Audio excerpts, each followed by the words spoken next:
to get out. Get out of here, right? He's got stuff to do. He's got to go take on Thursday. Don't forget Saturday. Very good. Rain or shine, I'll let you know if it's not. So stay out of trouble, Len. Oh, welcome. All right. Oh, yeah. Well, T, what a surprise. Glad I caught you off balance. Oh, you did. You caught me off guard and everything. I tried to be on my best behavior when the mayor of Manchester comes in, too. So I'm like, okay. But, again, I want to thank Mayor Joyce Craig for dropping by the morning show again. And, Scumpy, again, thank you for dropping by. Yeah, cool. All right, Manch. Have a great Thursday. Enjoy it out there. Peace. We'll be back tomorrow with the match game. Mike Doyle. Rock on.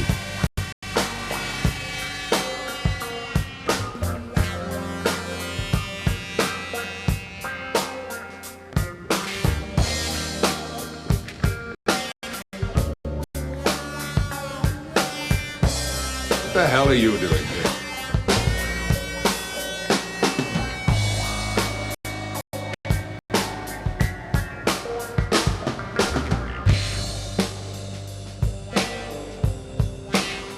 Was it something I said? Yeah! Oh, guys.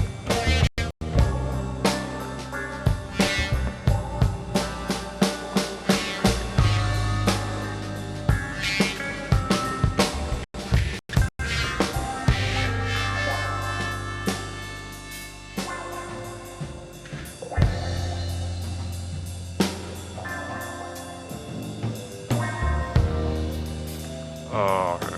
Oh yeah, I got my notes here. It's supposed to say hi from the morning show. Good, Peter.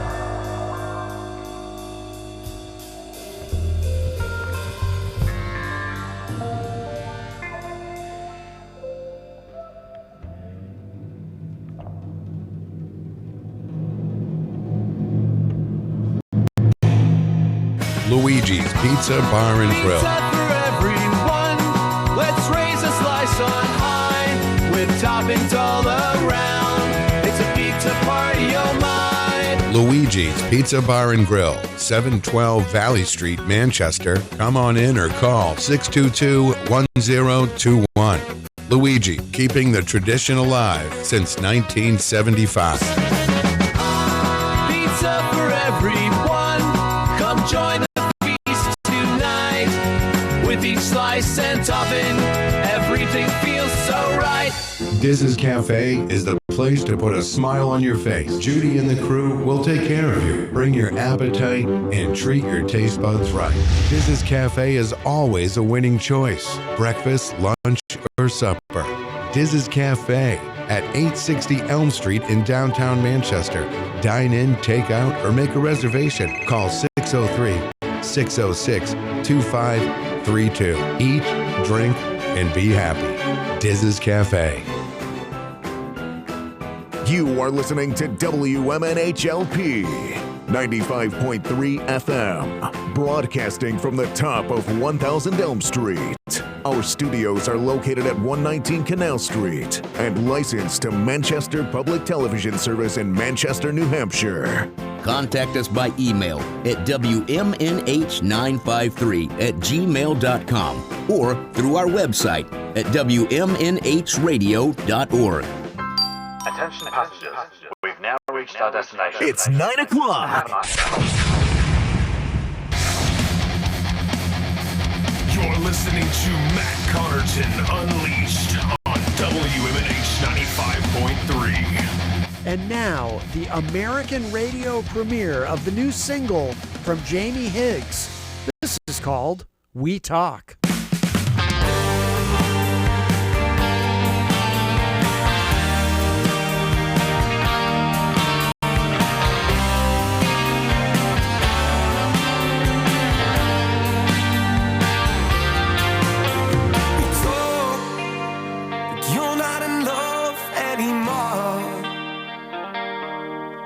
Said I've been running around, crawling through the door.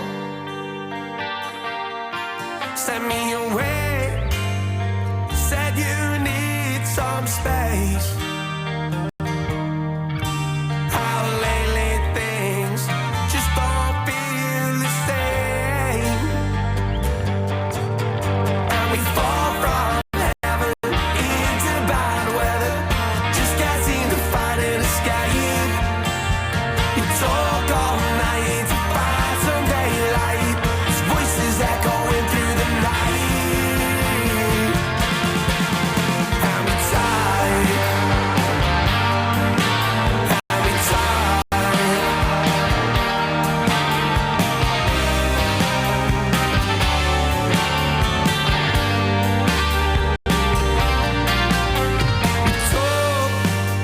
like you're not sure anymore.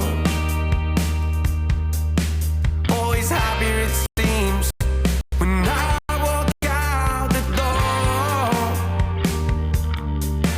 Give it all, could I give some more?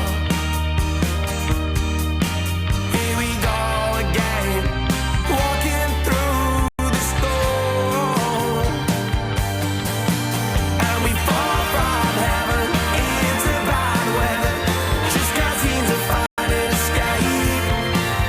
We talk all night, find some daylight, voices echoing through the night. And we tight, and we tight.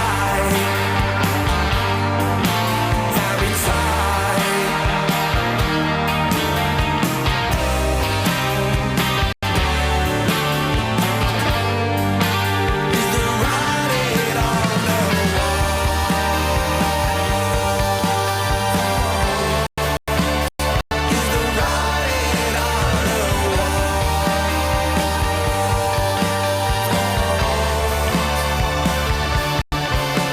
my love?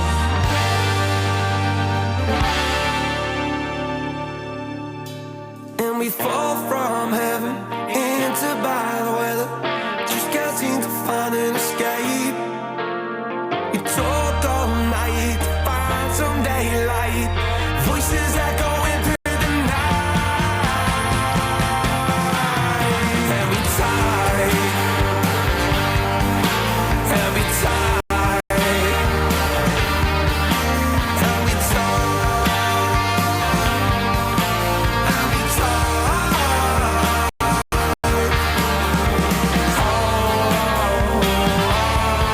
we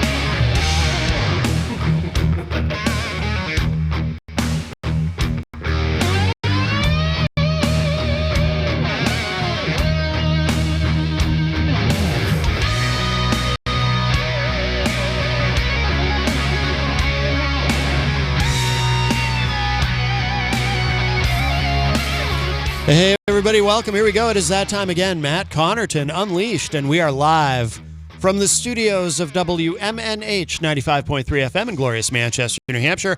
Also streaming, of course, mattconnerton.com/live for all your live streaming options, social media links, contact info, show archives, etc., etc. Although we are not streaming on Facebook for the second week in a row, and I did determine it is not a software issue. It is Facebook has banned me, restricted me from live streaming, and as is typical of social media, they don't tell you why.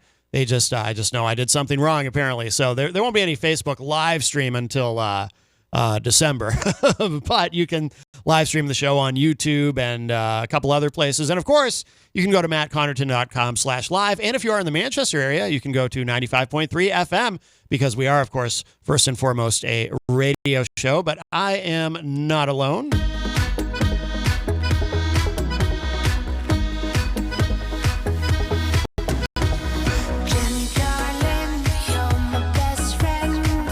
Good morning, sunshine. Jenny is here, of course, at the news table. Present and accounted for. And on this Saturday, by the way, the first Saturday of November, I'm not sure I said the date. I was so focused on the Facebook thing. It is Saturday, November 1st, 2025. And also joining us, so we have returning to the show. He was here recently, although he looked a little bit different. Andre Dumont, of course, from Dead Harrison and New Hampshire Underground, Terminus Underground, all of that. And, of course, Eleanor is here, and you've got to be in the Five Timers Club by now, right? I think so. You've been on quite a few times. Yes. So it's good to see you. Welcome. Good morning, Matt and Jenny. Yes, good morning. Good morning. And we're going to talk about, so, of course, you've got, we should mention, and we'll circle back to it, the big event tonight. You've got a big show tonight, right, at Terminus Underground? Take this show to your grave. That's what it's called. Oh. Very good. It's a clever pun. It's a pop punk night, so Yes. it's a clever pun on a pop punk song. Yes. I can't remember. It's "Take This Show to Your Grave" or "Take This to Your Grave" is actually the song title. Oh, okay. I actually can't tell you who the band is, 'cause I do not remember, but Okay. it just inspired me to create the cool flyer that's up there. Oh, very good. Yeah. No, I do like And the we flyer. have Island of Alaska coming up from Boston, Vices Inc. from Portland, Maine, and who else do we have? This is why my brain is like Grim, it's too early in the morning. and you- Grim the acronym. Grim the acronym, yeah. Yes. Yeah, good stuff. We love Vices Inc. They've been on a few times, and of course, now I'm not familiar with the other bands. Although I was playing, we do have a couple of their songs queued up and ready. We might, if we get to them, we'll see how the morning goes. Yeah. But I really like Island of Alaska, and I love Grim the acronym. I love that song. I love their name. Just the name is so cool. Yeah, apparently the single just came out recently, "Be Yourself," which is a great track. And of course, Island of Alaska has "Holy Ghost." That's their newest single, and I really like that too. So it sounds like a great night. Yeah, it's a good mix. We should talk about too what's new, what's happening at Terminus Underground. We were talking off air about been some changes over the past. It's been close to 3 years now, right? Well, it'll be going on our third season after this year, so we're in the end of our second season right now. I'm terrible at math. We do it seasonally because there's a few months we take off. Yeah, because it's just an unsafe parking environment with the snow and the ice, and it's nice also for us to get perspective on the year and do a little bit of traveling and see what other venues and spaces are doing in the rest of the country, which is actually what we're going to be doing. Mm-hmm. So yeah, we've had a good year though. Yeah. We've worked with 189 acts. Jeez, wow. Yeah, 44 shows. That's incredible. Yeah, so we are growing, and I would like more people to know about Terminus Underground and New Hampshire Underground as well. Yeah, tell us more. Tell us more about both, because and obviously our listeners, some of our listeners, they've heard a lot about it and know a lot about it. Some listeners might not know anything. Yeah, but some know us. And two, we should explain the distinction between New Hampshire Underground, Terminus Underground. Obviously, they're connected, but yeah. So New Hampshire Underground is the overarching entity of promotional management, band management, mentorship and guidance for artists and musicians in the New Hampshire area. And then from that stems a couple different things. Terminus being the predominant one is our music venue. So we sort of operate like a micro entertainment venue or center, because at the same time we also have an art gallery, and we have multi-use spaces where we'll do art workshops or podcast kind of education, things like that. And we also have a community rehearsal room where people can rent by the hour to rehearse with, just jam with people, or to, be solo session if they don't have access to something, or, they're not in a rehearsal room. This is something that's offset of that. Yeah.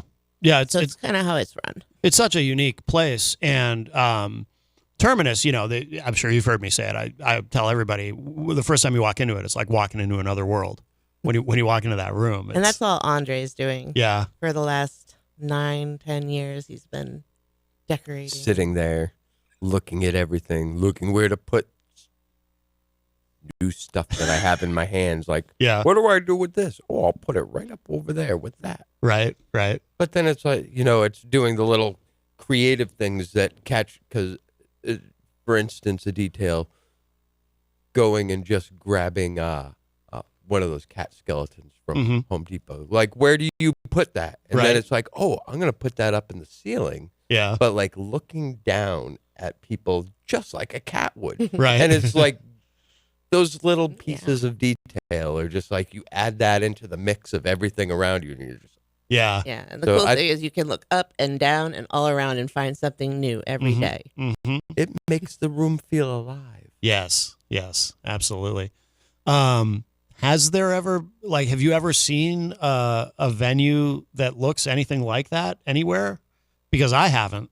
Not yet. No, yeah, not particularly. Not I mean, quite there's like ours. Yeah. I see elements of things. Yeah.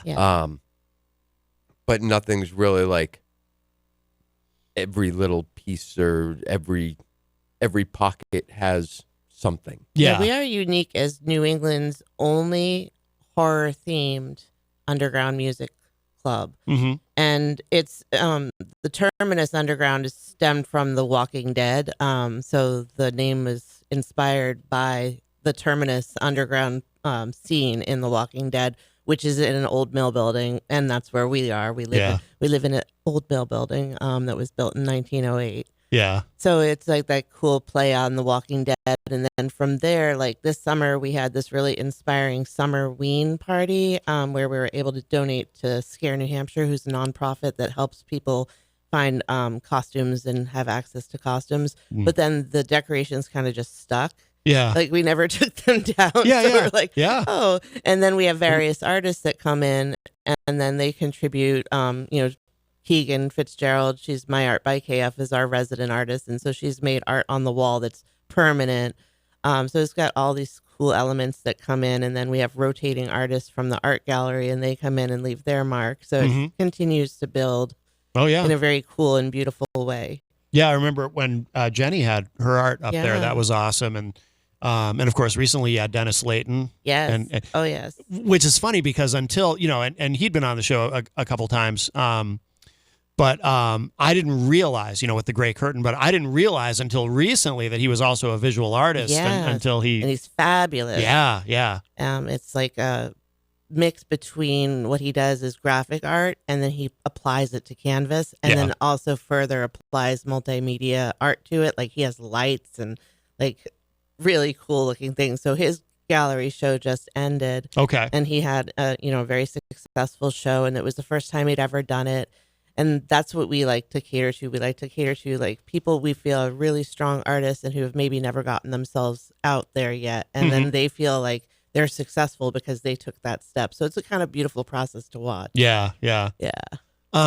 In terms of who you bring in for bands or solo artists or whomever who come to play, like is there a criteria that you try to follow in terms of what fits the room, or does anything kind of fit the room, or like what kind of shows do you try to book there? Those were some of the business decisions we had decided to make this year because fortunately we had a little bit of a surge in Nashua after we opened up. I guess we must have inspired a bunch of people, which was pretty cool. Yeah. So our friend Mike McDowell opened the non-alcoholic venue, The Spot. So they've got music there. And then Aaron from Kinetic City Events is doing shows over at Kettlehead Brewery, which is mostly metal shows I've seen so far.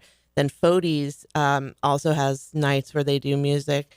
And that's a lot of it is run by Lacey from Who I Am. So we've got this nice, really well-working community. So I wanted to differentiate us. And knowing that we have that horror theme going on, I said, all right, let's, just focus on the real hard rock and punk and metal and, people that don't get all that much exposure. Let's just focus on them. Right. So we will do alternative and other things too, but we decided to primarily focus on the darker genres. Yeah, yeah. You had made an interesting Facebook post about that too recently. Oh, yeah. About some people misunderstanding. Oh, yes. There's a new satanic panic going on. Yeah. Yeah, that's actually good fodder for this show. Yeah, yeah. Yeah, I don't know. People seem to misinterpret symbolism and art and the intention of it with actual fear-based thinking. And I'm not about that at all. I'm well educated on theology and religion. I'm very respectful of other people's faiths and things. And so there's no reason to be afraid to come to Terminus Underground. Nothing bad is going to happen. Right. It is a safe space. I mean, we welcome all kinds of people in the LGBTQ community. And we just want everyone to know that it's not, everything you're seeing is not going to induce some sort of demonic hallucination for you. Right. I promise you. We're coming if you're for your on children. acid, if you've done too many drugs, if you're drunk, you might have a problem. Yeah. but it's not us. I promise you. Right. It's just art. And it's like, going to a Hollywood studio or going into any haunt during the time of year and seeing, the different things that people have. It's just an expression. Yeah, So of course. Yeah. I don't know what, the fear mongering is, but it's a little silly in my opinion. And I think, people should just use common sense. And if you don't like that kind of thing, just don't come. There's plenty of places to go. Yeah. Oh no, let's get a protest going. Oh, please. Yeah. Please do, please. I would love picketers. Can we get Westboro Baptist Church to come Oh, wouldn't visit that just Terminus? be glorious? My goodness. That you would- know how famous we would get? Well, that's the thing. Yeah. I'd come and sell hot cocoa. Yes, please do. Ozzy actually, Heck, I think I'd just give it away. when Ozzy was being heckled, he went into the picket line and in the back of it with the Westboro Baptist Church and was like, with them and cheering until they realized he was there. Oh, that's funny. So yes, please bring cocoa and sell it. The Foo Fighters trolled them when they showed up at one of their shows and drove around in the back of a truck playing Bee Gees songs. It was hysterical. Yeah. No, it's interesting though how some of that you can benefit from it a little bit too though, because people are talking the and publicity. a little bit of publicity. It's like my favorite band is Kiss, and way back when they started, there were and it would bubble up from time to time, but there would be people who would say, it's an acronym for Nights in Satan's Service and stuff like that. I remember that. And but it helped them. And it obviously wasn't true, but it did help them, a little bit of controversy. You find He was the a right secret people good that way. Jewish boy. What's that? He was in secret. He was a good secret Jewish boy, Oh, Mama's right? boy. Yeah. Oh, Gene Oh my Simmons, God, yeah. yes. Oh yeah. Yeah. Absolutely. I was Straight raised edge his Jewish whole too. life. Yeah. He always said that his mother went through so much. He couldn't he would never drink or do drugs or anything because he wouldn't put her through anything because she'd already been through so much. Oh, yeah. He's a nice Jewish boy. Yeah. Gene does He's not been party. straight edge his whole life. Yeah. Oh yeah. He has. Yeah. Absolutely. So you can benefit from a little bit of that, but yeah, it is strange how people. But on the fun side, Terminus is really cool. Like if you go it's like going in the TARDIS. You walk in the door and you see this cute little room. And then you walk past that and it's like this whole new world opens up. And when you go into Terminus, the environment itself is so much more fun than just going to some club and just sitting at some table. Oh yeah. It's just so much more. You get into the music because you get into the environment and you can just escape from the world for a little while. So I don't know about anybody else, but I know I've needed that lately. So if you need that, you should definitely check out Terminus. Cozy it's a living great room place vibe. to listen to music. Mm-hmm. Mm-hmm. And that's the other fun thing about it too, is that Google Maps does not like to agree with us on where it should be Right. on the map. Right. And so it can send you on this little Hard to chase. find. And that's the fun part about it, because everybody in it's almost frustrating because it's like an escape room. Yeah. Except it's a finding room. Right. And and so If you have the patience for you're it. like, you're like, where is this place? Is it this building? No. Now I'm back in a neighborhood. Now I just turned down the wrong street. That's now not the street anymore. Like, where am I? I Where even is it? created an interactive map because it has Oh. been so difficult for people to find it. Really? Yes. Yeah.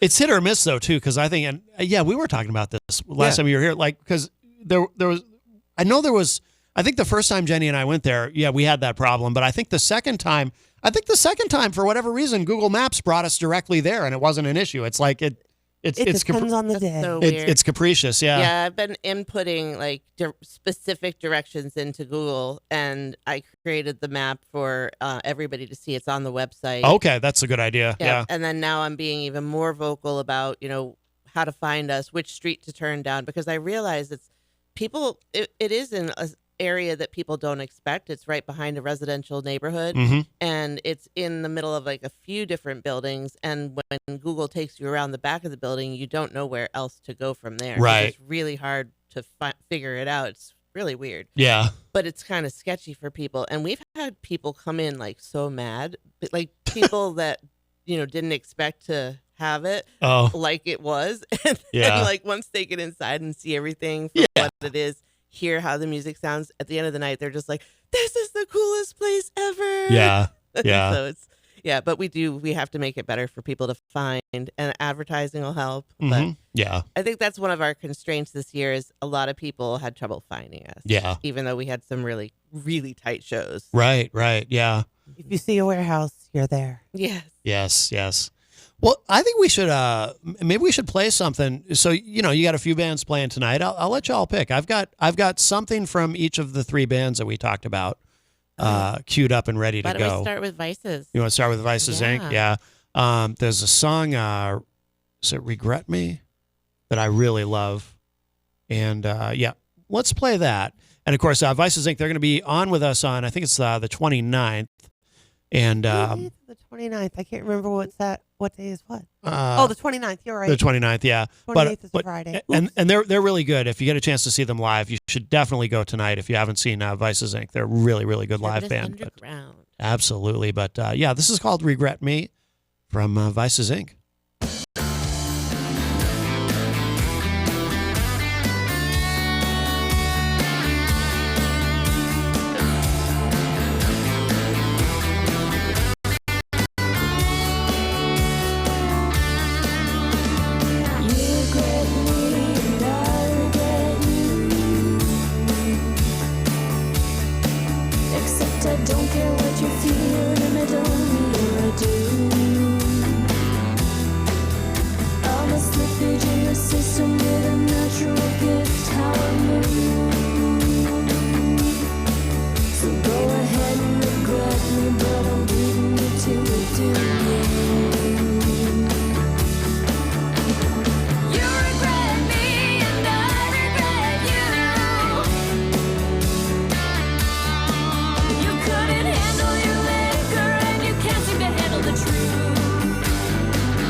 Regret me, but I'm beating you to it, dude. Go ahead and regret me, but I always want to regret you. Go ahead and regret me, but I always want to regret you. Go ahead and regret me, but I always want to regret you. You regret me and I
That is Regret Me. The band is Vices Inc., and they are going to be tonight at Terminus Underground, along with Island of Alaska and Grim the Acronym. And we have Eleanor and Andre from Terminus Underground here with us in studio. And that's such a great song. And yeah, we were kind of talking off air about Vices Inc. too. They're pretty eclectic in their sound. You know, they do fit the pop punk thing, but they do a lot of different vibes in their music, which is cool. Yeah, that's why we like to welcome bands that include alternative in their title, or Yeah. you know. And then when we're looking for bands to fit in with the show, we're really curating it so that all of the music really sounds good together. Yeah. For the night. Oh yeah, totally. What's been like? Have there been any surprises in terms of like with the bands that you've booked, like where something just surpassed your expectations? Oh yes, I would say a couple bands that really surpassed expectation. This year just alone, but I can say about last year, the band Geary was just the first that really struck me as like something I was not expecting, and really loved it. And I was really glad that they were able to grace our stage last year, because it seemed like they hit a little bit of a bigger time this year and were on bigger stages. So that was really cool for them. Vigil is another band that love Vigil. Yeah. Like the tone and the depth and breadth of their music is that's another one that hit me. Yeah. And then surprised by Concepticore, which the guys live right down the street from Terminus, and they showed up and hung out with us and, you know, pursued the spot that they, wanted to play. And we had them on our stage a couple times this year. And they did this fabulous acoustic rendition of Saucerful of Secrets from Pink Floyd. Yeah. And that's one of my favorite songs, and they just nailed it. And it was a Doom version. So all of these bands that I love are like kind of in that Doom vein. But, it just always surprises me when you don't expect something great and it's on your small stage. And oh wow, this is great. Yeah. And of course, we still talk about the Green Jello night. Yes. Oh yeah, that's the Green favorite Jello night concert ever. Yeah, we really appreciated you guys getting in on that. I'd ask you if that surpassed your expectations, but I don't think anybody knew what to expect, really, right? I mean, it's like... No, prepare for maybe possible things getting hit. Yeah. I will say that was probably one of the craziest shows we've had. Yeah, I would hope so. Ditto in here. Ditto for in here too. Oh yeah. Those pool noodles. Oh jeez, yeah. It was awesome. It was amazing. Yeah, it's amazing also to see them still traveling around with that pool noodle bus. Oh yeah, the Pool Noodle Express. Yeah. I think it's out of commission. Oh, is it? It keeps breaking down. Yeah. I always wondered about getting one of those school buses, and I'm seeing what they're going through with it, and I'm like, maybe those aren't the best thing for going cross country with. Yeah, something breaks on that, and it's they're made for like school buses, residential area. Like exactly, I think the highway is just like too much on that big transmission. I think you're right. I hadn't thought of it that way, but I think you're right. Yeah, because they're not designed for that. They're not designed to drive all over the country. That's true. I'll be sad if they have to put it out of commission because Terminus Underground sticker is on there. Oh, that's right. So yes. We have been traveling around the country even before. Even before we're going to. Yeah, absolutely. Now, so then, you during the winter, that's when when Terminus kind of goes into hibernation, right? It does. So we closed down for like 4 months. Yeah. And we kind of do a little bit of reevaluation, and this year is kind of a bigger form of that. Like last year we had some significant reevaluation to change the name and to go forward in a different way. And then this year we need to expand. We're just frankly a little too small for what we have going on. So we're hoping to be able to bring the space that I have and the Terminus space together. We want to put double doors in and have the New Hampshire Underground Lounge be primarily like a VIP lounge. Okay. And then entryway into Terminus from there. Oh, okay. Yeah. So we can offer the true VIP experience where you can still see the stage from where you are. Yeah. Or hear it. and then you can, be more like in the lounge area with the couches and near the bar. And is that going to require taking down walls?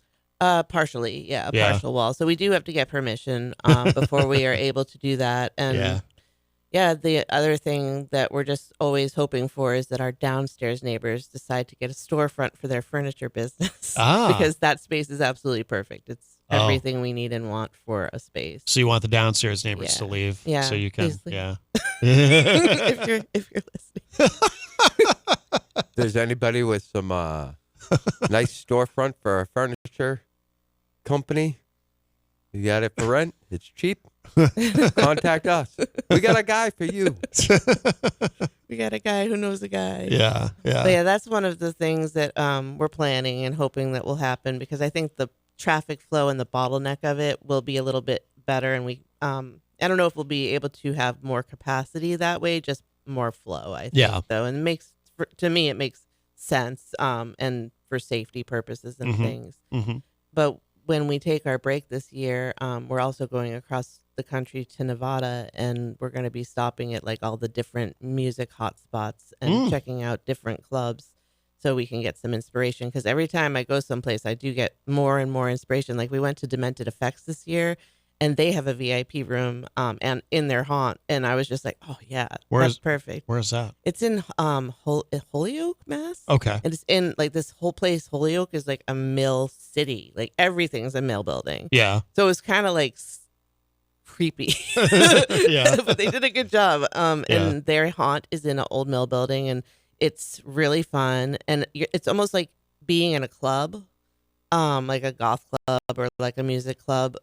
And then you see like their different acts, like mini skits and sketches that they do with the haunt actors. Yeah. So it's super fun, and there's a bar in there. So it would be nice for Terminus to have their liquor license. Right now we're BYOB. Yep. And we're, it's legal, so we are a legal club. Even though it's considered underground because of the music style. Right. We're not a illegal underground club. We're a legal above ground club, but we just don't have our liquor license. So we do the BYOB thing. Yeah. And some nights we'll have like all ages shows where, but it's mostly 21 plus. Yeah. Yeah. Okay. So is that probably varies from state to state, right?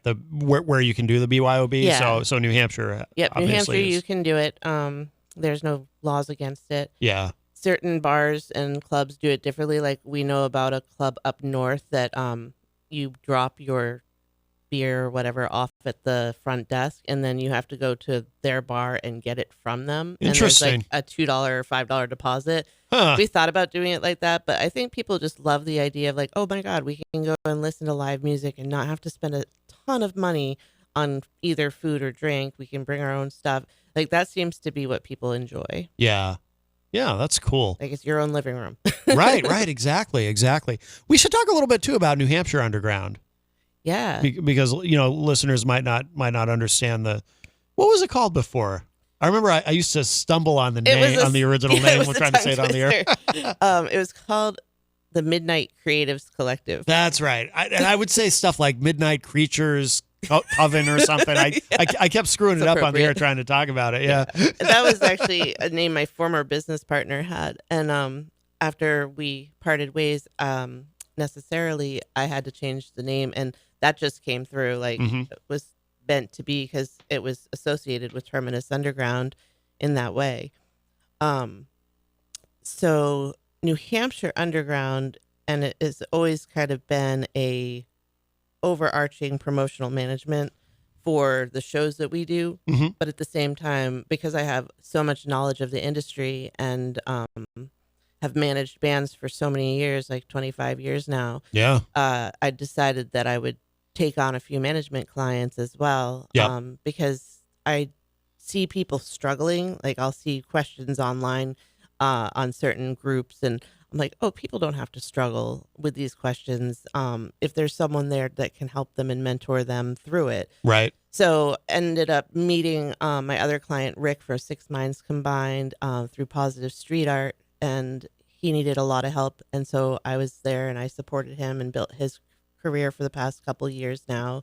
And now he's doing really, really well. Yeah. And he's got a really nice handle on how the industry works, the things that are needed for getting your music out there.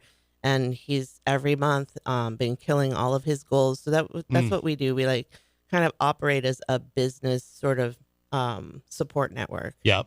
Yeah. And help people crush their goals. Yeah. No, that's awesome. Yeah, That's it's fantastic. fun. It's like really super rewarding to see that. And like with Dead Harrison, they've always obviously done really, really well. Mhm. And now they're in a phase where they're writing new music, and that's really exciting to see and hear. So there's always something going on, and I can always take on, more clients. I've got a couple different kinds of clients. Like I've got clients who just want my like listening ear and want to bounce ideas off of me, and that's cool too. So we have people that need that, and then I have another guy that has a nonprofit in the music world, it's a recording studio, and he just wants me to administer his nonprofit. So stuff like that. Yep. So anything business in the arts is kind of what I do. Yeah. And if people need help with marketing or website building or even booking, even though that's not my favorite thing to do, I can help. It's funny. I always say the same thing. Everyone says. says. I've a lot of booking experience, but it's not my favorite thing to do, and I don't do any of it currently. Because people make booking so hard. Like, just call people back. Yeah. No, and even like I try to be very transparent and communicative to people who reach out to me. And I tell people, you are on the list. I will call you. I promise you. I will look at your email. It just takes some time.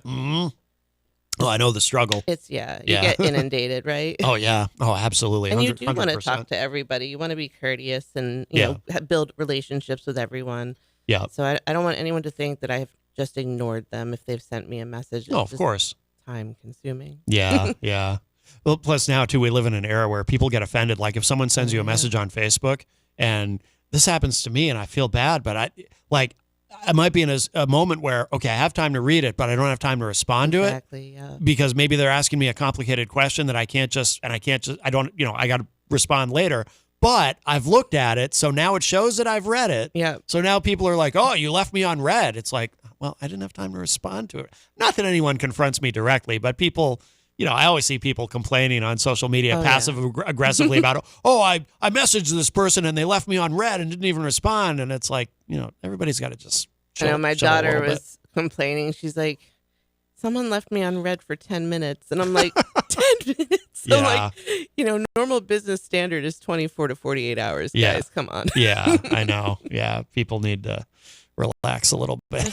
Like, do you not think that maybe somebody's driving and they just scanned at it and they're not going to sit there and reply back? Exactly, yeah. It happens to me all the time. If somebody sends me something, it's like, yeah, I think almost 100% of the time people are not intending on rudeness. You people in a technology attachment. Yeah, it is out of control. We should play another song again tonight, of course, at Terminus Underground. And what doors open at 7? Is that doors open at 7? Music starts around 8. Yeah, so it's $15 cover for general admission, or $20 if you want to hang out in the VIP lounge with the bands. Okay, very cool. So you got Vices Inc., Island of Alaska, and Grim the Acronym. Should play another song. What do you? No, Grim the Acronym would be good. We want to play? Yeah, this is. I had not heard this until this morning. Actually, I listened to this and I saw that this is their newest single, Be Yourself, and I really love this song. So yeah, let's give this a spin and then we'll come back. We've got Eleanor and Andre here from Terminus Underground and New Hampshire Underground, and of course Andre also in the band Dead Harrison. But let's give this a listen. This is Grim the Acronym. I really like this song a lot. This is called Be Yourself.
That is Holy Ghost. That is the new single from Island of Alaska.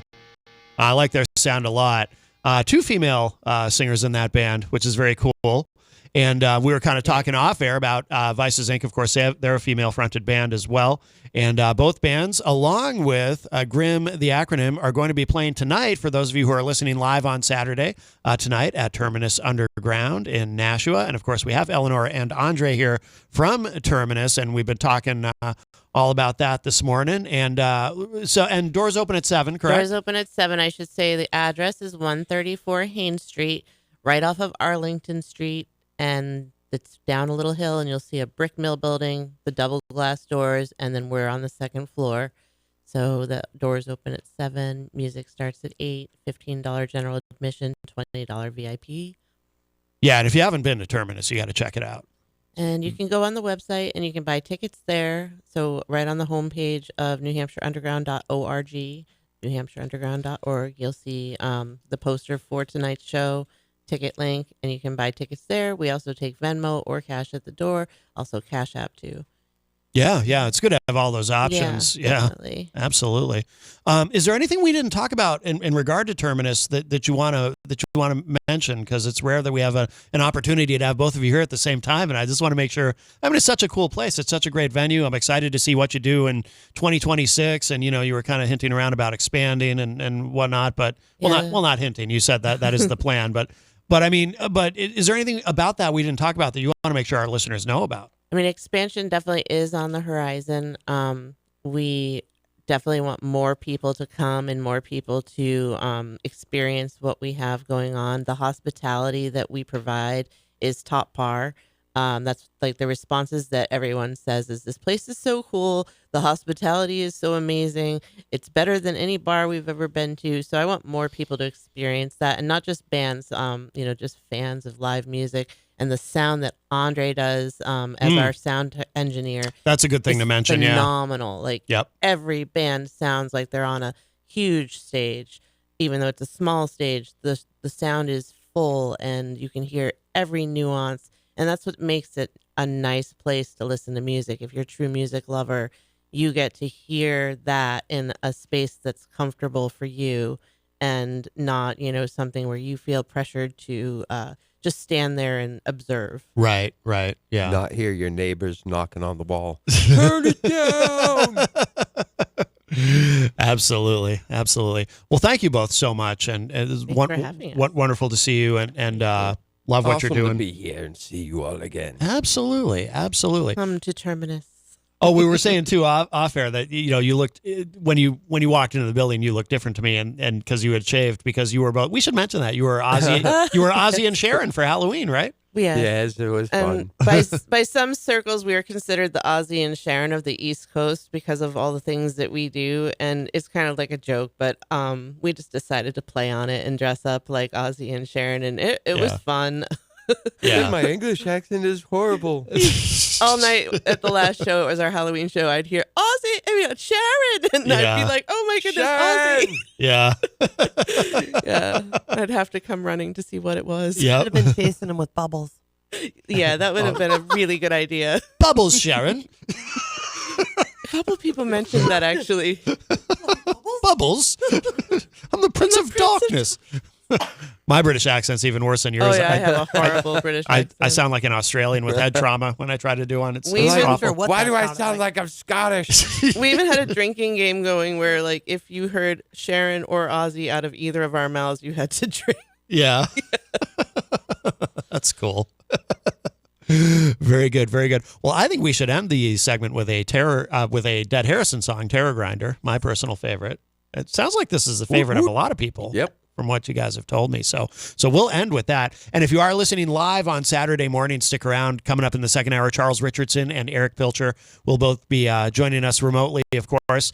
And then in the third hour, Under the Horizon, they haven't been on in a while, but they've been up to a lot of great stuff. They played at Terminus, right? I love those guys. Yeah, they played at Terminus, and then at the spot that I did a show. Yes.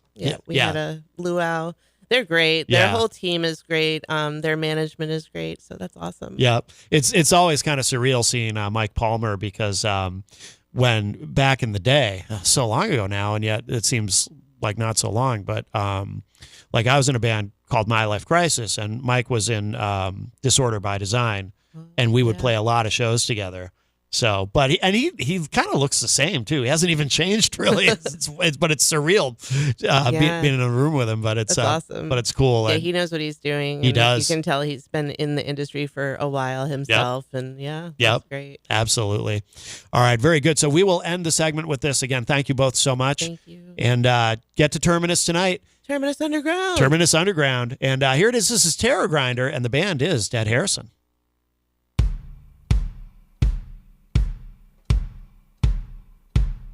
Storm the gates and wall the city. Load the chamber of your God. We stayed asleep for a lifetime. The days arrived to have some fun.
This fall, the ballpark isn't closing for the season, it's waking up. Step beyond the gates and into Fright Nights at the Field, an immersive haunted experience where the roar of the crowd has been replaced by whispers in the dark. Wander through twisted tunnels, ghost-lit corridors, and the stadium itself, now home to the things that never left. Live scare actors, movie-quality sets, heart-racing encounters around every corner. The game is over, but the nightmare has just begun. Fright Nights in the Field. Dare to play after dark. Luigi's Pizza Bar and Grill. For everyone, let's raise a slice on high with toppings all around. It's a pizza party, oh my. Luigi's Pizza Bar and Grill, 712 Valley Street, Manchester. Come on in or call 622-1021. Luigi, keeping the tradition alive since 1975. Pizza for everyone, come join the feast tonight. With each slice and topping, everything feels so right. In times of crisis, you need a law firm that stands by your side. With over 40 years of experience, Craig & Getsoulis is dedicated to fighting for your rights. As former state prosecutors, our attorneys have the knowledge and trial experience to provide an aggressive defense against any charge, from DUIs to homicides. If you've been injured, our compassionate team will assess your case and fight for the compensation you deserve. Serving all of New Hampshire, Craig & Getsoulis is here when you need us most. Visit CraigGetsoulis.com for a free consultation. Craig & Getsoulis, your advocates, your allies. Bring your kitchen to life with Queen City Cabinetry. Located at 87 Elm Street in the historic Sunbeam Mall in Manchester. Open Monday through Friday, 9 a.m. to 5:30 p.m. and Saturdays, 10 a.m. to 2 p.m.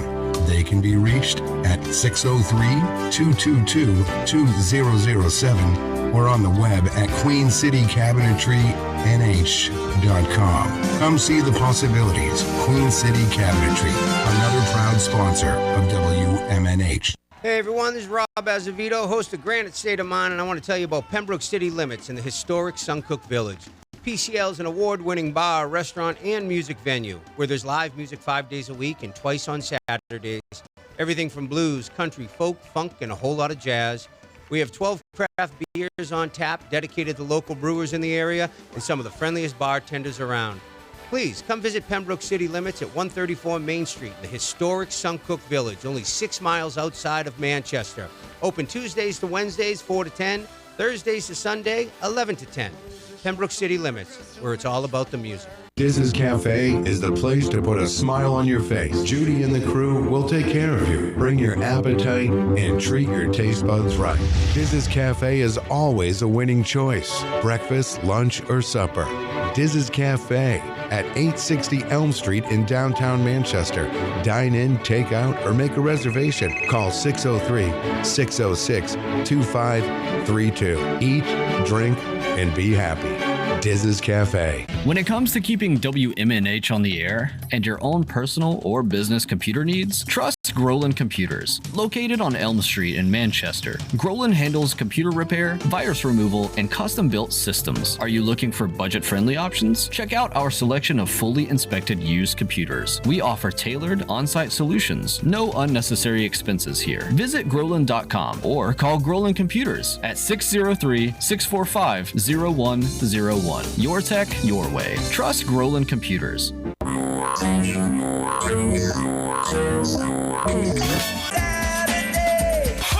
Midnight. 7 times out of 10, we listen to our music at night.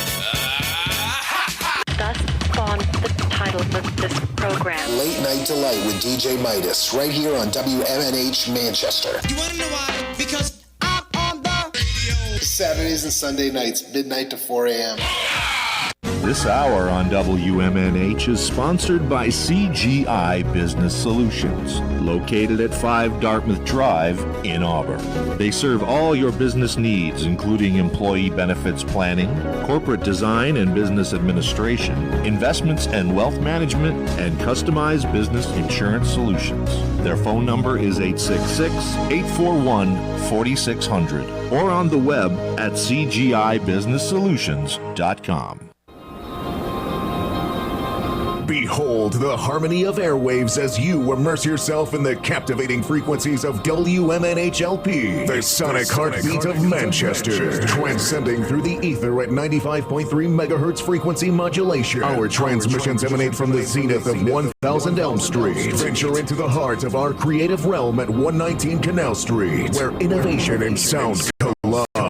We bear the imprimatur of Manchester Public Television Service in the venerable city of Manchester, New Hampshire, USA. Enrich your auditory journey with the depth of our licensed resonance. Dispatch your missives to WMNH953@gmail.com or traverse the virtual corridors of WMNHradio.org. Engage with our sonic vibrations by communing with us through the digital channels. Your radio beckons, eager to enthrall you with its mesmerizing cadence and envelop you in a symphony of boundless auditory wonder.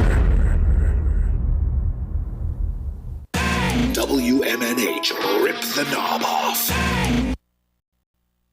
When Matzo wakes up in the morning, he gets into the shower, and to the top of his lungs, he sings, I'm the man.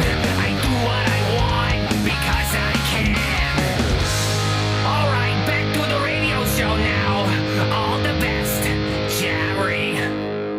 Thanks, Jerry. Welcome back, everybody. If you are listening live, today is Saturday, November 1st, 2025. We have entered hour number 2, numero dos, of Matt Connarton Unleashed, and we are live from the studios of WMNH 95.3 FM in glorious Manchester, New Hampshire. Of course, you can stream the show from anywhere. Go to mattconnarton.com/live for all your live streaming options, social media links, contact info, show archives, etc., etc. Jenny is here at the news table. Present and accounted for. Is your computer not turning on at all? It is not turning on. I'm not sure what just happened. Oh my goodness! Wow. Is it is it charged up or is it plugged in? It's plugged in. It's Yeah. plugged in. Oh, yeah. It's blue screened and now it won't turn back on. Oh, that's not good. I'm a little concerned. Yes, yes. Also joining us via Restream. So we've got, hopefully they can hear us and we can hear them. We've got both Charles Richardson and Erich Pilcher with us. Hey, guys. Hello. Present and accounted for. Hey, Charles, I can hear you. Erich, I thought I heard something, but say something. Erich? Hello? Do you have me? Oh, there we go. There we go. It was hard to hear you at first. Yeah. The initial sound I heard was something relevant to when I see on Ghost Hunters. They recorded. I mean, no, he sounds clear now. I mean, I know it's Halloween time, but I hope, Erich, you're still with us and you haven't become a ghost. No. It is November 1st. It is officially went from Halloween to Christmas according to the Disney calendar. Oh, good Lord. Really? Is that true? Yes, overnight they transformed the Magic Kingdom and all the parks from all their Halloween stuff, and now everything is Christmas. They skip Thanksgiving. Yeah, they skip Thanksgiving. Nobody cares about Thanksgiving. Oh, that's terrible. I mean, oh boy, Erich, we're having an issue with your sound, brother. Do you want to That's heartbreaking. Oh, there we go. What they gotta do? Erich, speak a couple of sentences. I want to make sure it seems like you're cutting in and out. Say a couple full sentences for us. You kind of, Matt, you kind of were going in and out too a little bit, so I'm not sure if it's your connection too. I don't know. Because I can hear you clearly. But I hope I'm on the air right now. I hope everything. You're cutting in and out, Erich. We're on a massive delay, Matt. I think you need to go ahead and cut this off and bring us back in. Really? Yes, sir. We're about a 5-second delay. Yeah. Here's a thought. Erich, can you call the studio line? And Charles, did we use WhatsApp with you once before? I don't think so, but you can go ahead and use it if you want to. Well, let's try this, because Erich can hear him. Erich is cutting in and out. Good. Erich, can you call the studio line? See, I can't even hear Able him. to have multiple calls on the studio line. I think isn't Charles fine on Restream? We'd have to. Yeah, Charles is saying, though, there's a delay on his end is the problem. We're getting a delay.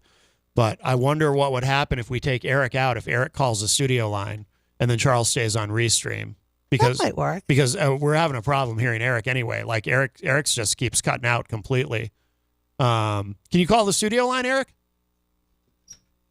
He left, so... He left, okay. He's probably calling now. Okay, now, are you still hearing me on a delay? I'm hearing you now. Okay, good. Wait. Okay, so we're only a couple of seconds, maybe. Couple seconds, okay. That's fine. All right, so Erich will, let's let Erich just call the studio line, and that way we can all hear each other, because there was something wrong with Erich's connection. Oh, Erich just messaged something. Nope, I was wrong. That was something else that popped up. Okay. All right, I fixed my computer. Oh, good. Your computer is powered on? You want to laugh at me? What happened? The power strip was turned off and the battery went dead. Oh, okay. Well, that's good. So it still works. It still works. All right. Yes. Very good. Very good. Just needed power. All right. I'm over here pressing the button. You have survived the blue screen of death. Charles, I'm holding the laptop up to my ear, trying to hear if it's running. Wow. Can you imagine back in the day when those people in the 80s were holding up boom boxes? That's probably what you must have felt like. Kind of, yeah. I have hearing aids, so my hearing's not the greatest. So I'm trying to see if can I hear anything going on in there? Well, that's what it looked like. Hold up like a boom, boom, boom, boom, boom, boom, boom, like that. That's what it looked like. I look over at Jenny, and she's got the computer up to her face, and I'm like, what? I'm thinking, what is she doing? I was trying to tell if the motor was right. All right. Thank God it wasn't a desktop. Well, then I would have been doomed. Yeah, that wouldn't work too well. So we have a call on the line from Iowa. I'm assuming this is Erich. Erich, is that you? Yes, I'm here. Hopefully, not in a afterlife dimension. Right. No, we can hear you. We can hear you very clearly now. This is going to work much better. Thanks, Erich. Yeah. For some reason, you just kept cutting in and out, and we were only getting bits and pieces of what you were saying. And but Charles, you can hear both of us, right? Oh yeah, absolutely. It was my presence that caused the disruption in the force. Yes. Understandable. He has that effect on things. That's right. So for those of you who are not familiar, why would the three of us be talking about something? It must be 3. It must be. Well, 4. You're here as well, but sometimes. Oh, gee, thanks. I'm the afterthought. Wow. Well, I know what you're having for dinner tonight. Well, I mean, that's not going to work very not well. Like I watch wrestling. Not like I'm a fan. Like guest. Well, sometimes, Jenny, though, you kind of check out because you're doing your macrame. I like wrestling. Maybe I was going to pay attention. I know. How do you know? We watch wrestling every week. That's true. That is true. On whose computer? On your computer. That's right. Hopefully it keeps working. I know where we're doing. Got to make sure it's plugged in. So of course, Erich Pilcher and I, we do the Tough Bumps podcast. And Charles, you, of course, what's the show that you do with, I forget his name now. Is it Zach Zodiac or something? Zach Zodiac actually is a real wrestler from the UK, but no, his name is Josh Zodiac. Oh, okay. I think in a reference to that. Gotcha. So yeah, he does a podcast, he does recordings and stuff like that. He doesn't do it live like I do. Which, by the way, shameless plug, I will be doing at 7:00 a live stream of Saturday night's main event. Oh, tonight? Very good. Yes, tonight. And that you guys are more than welcome to join if you want, but Josh will be joining me as well. Very good. Very good. Josh Zodiac. Okay. Gotcha. And of course, you're the host of the Charles Richardson Show, which you do live. Is that Monday and Wednesday now, or? It is still Monday and Wednesday. Thanks to my employment being kind of up in the air for the past month or so, it probably will stay Monday and Wednesday until otherwise determined. Okay. But still 8 to 10 Eastern. Okay. Very good. What do you guys want to, we didn't really plan anything because I figured the three of us, we'll find things to talk about. There he goes again. Pretty easily. There's only 3 people present on this. The 4 of us. I'm sorry. I'm sorry, Jenny. He's going to walk home. I'm just letting you know. Wait. I'm gonna go ahead and sabotage this interview right here. Okay. Jenny, what do you have in store to talk about with wrestling today? Okay, seriously, my new absolute favorite, iguana. I love him. Oh, Mr. Iguana. That match was insane. We do love Mr. Iguana. Jenny is referring to, of course, the match from NXT. Yes. Did you guys watch that? I did not. You didn't watch it? Oh, you gotta watch. I have not. I wasn't one for watching NXT that much, but yeah. I am so into it now. I am a Raw and SmackDown person. Obviously, NXT is sort of an afterthought for me. Oh, but you know what? NXT There's is so much. basically like my Jenny. Yeah. There's so much there now, though. There is so much talent there now, and a lot of the main players show up as well. It's they're there too. What are you gonna say, Eric? RCW affiliate in Cedar Rapids, for whatever reason, does not have the greatest signal. It's a digital sub-channel here in Cedar Rapids. So even if you use a streaming service like I do, like YouTube TV, it's not the best quality. So usually if I catch NXT, I wait for it to stream. Oh, okay. Yeah, you can stream it on the CW website too. I think it's just CW.com. You can stream it for free. Of course, now Jenny and I, we got our VPN. Followed. Yes, we followed. Help me, Stephanie McMahon. Stephanie's advice and got a VPN. We took her advice. We got a VPN. She's our VPN goddess, of course.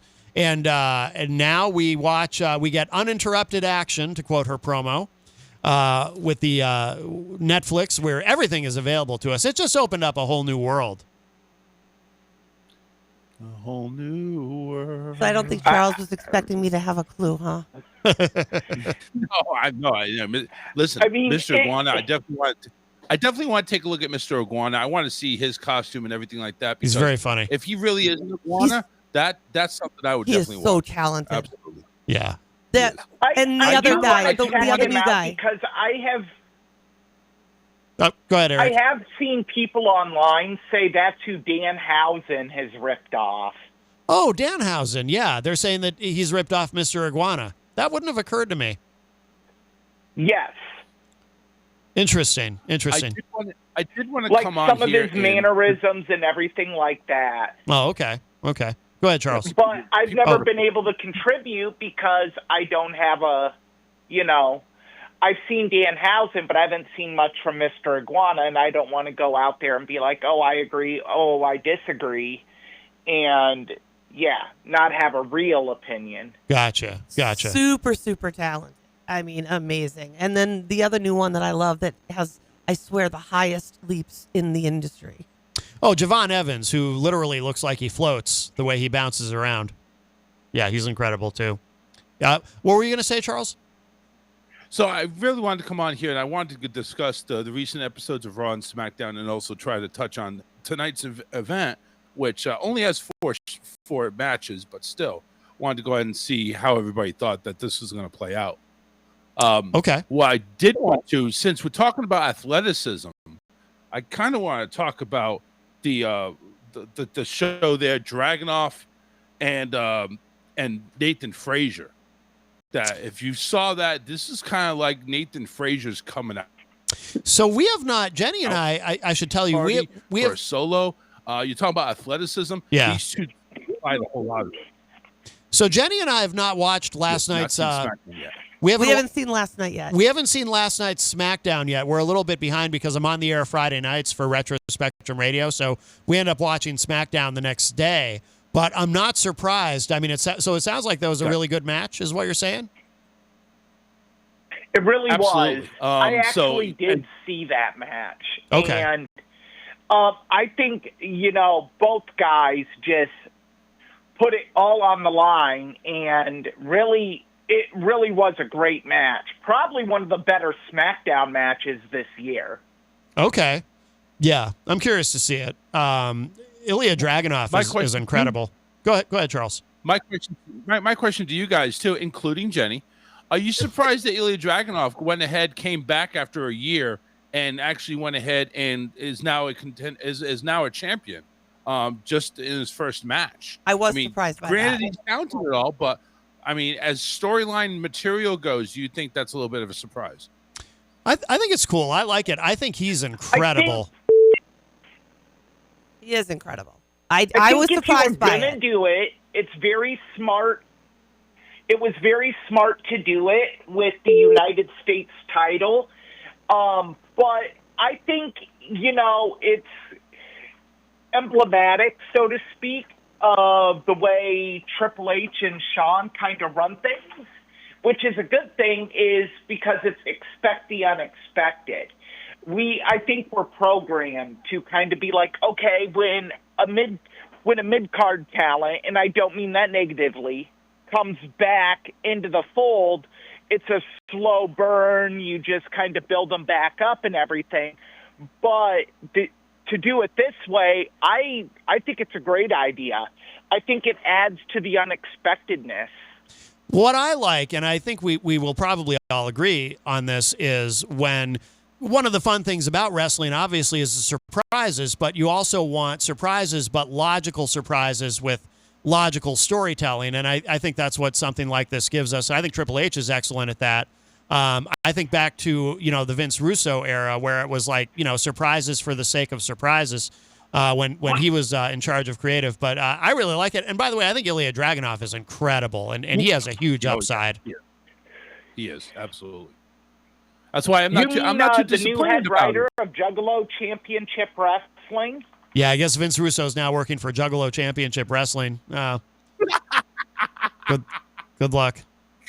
Wow. Wait, I want to touch on that real quick, and I love Charles's response. Like, the guys from Insane Clown Posse have really carved out a niche wrestling audience. They know wrestling. And I mean, it's obvious because they've been able to stay afloat. If they know wrestling, what does Vince Russo bring to the table? Legitimately. I mean, I am not a fan of him. That is...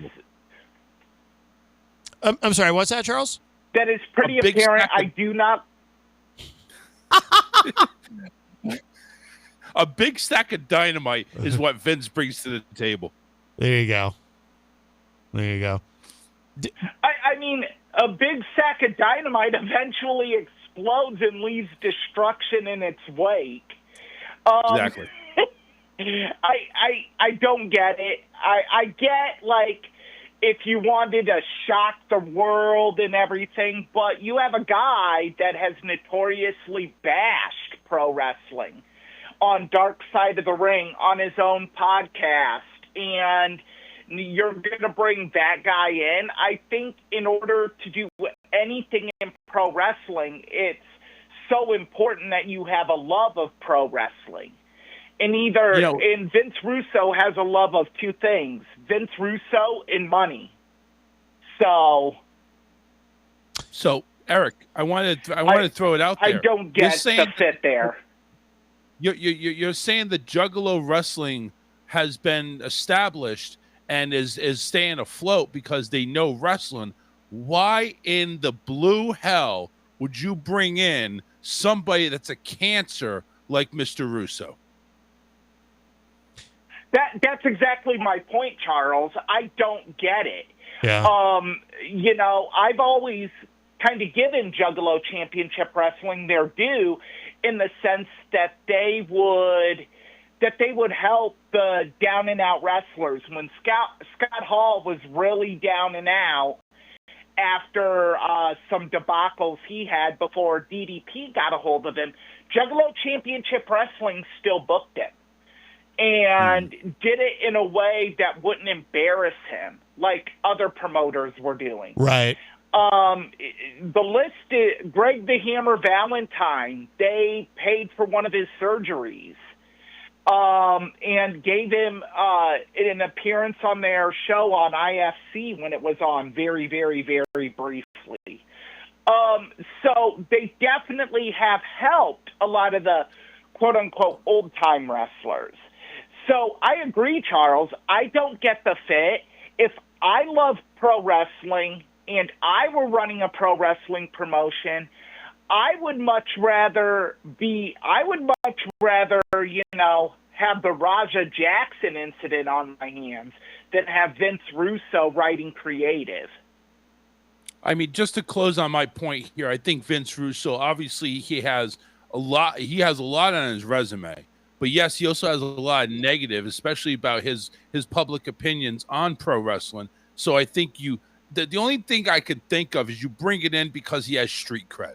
That's the only thing. That was my thought too. I have a question though. Has Vince Russo confirmed publicly that he is in fact working for them? I ask that only because, he's got a little bit of a checkered past in terms, well, in a lot of ways, but also in terms of employment. Like, remember when he was secretly working for TNA, but it was supposed to be a secret, and then Dixie Carter sent an email to the wrong person or something, and it was exposed, and that whole debacle. So has Vince Russo confirmed that he is now working for Juggalo Championship Wrestling? He says he's written 9 episodes of TV. Okay. I don't recall, Charles, maybe you can clue me in, or Jenny. Juggalo Championship Wrestling doesn't even have a streaming TV deal right now, I don't think. Wow. So where these 9 episodes of TV are going to air is beyond me. Probably YouTube. Just put them on YouTube. So Juggalo Championship Wrestling made this official that Vince was working with them on October 26th, less than about a week ago. Oh, on my birthday. So this is just happening. It was announced that Russo was an investor to Juggalo Championship Wrestling. That's interesting. An investor. So he's put money into it. Whether he's pulling any strings is beyond me. That's interesting. Vince Russo has corroborated that he is doing some creative for them, which Godspeed, Juggalos. Wow. You know what the definition of insanity is, and I'll leave it at that. Yeah. Well, they don't call him the Insane Clown Posse for nothing. Insane is in their first name.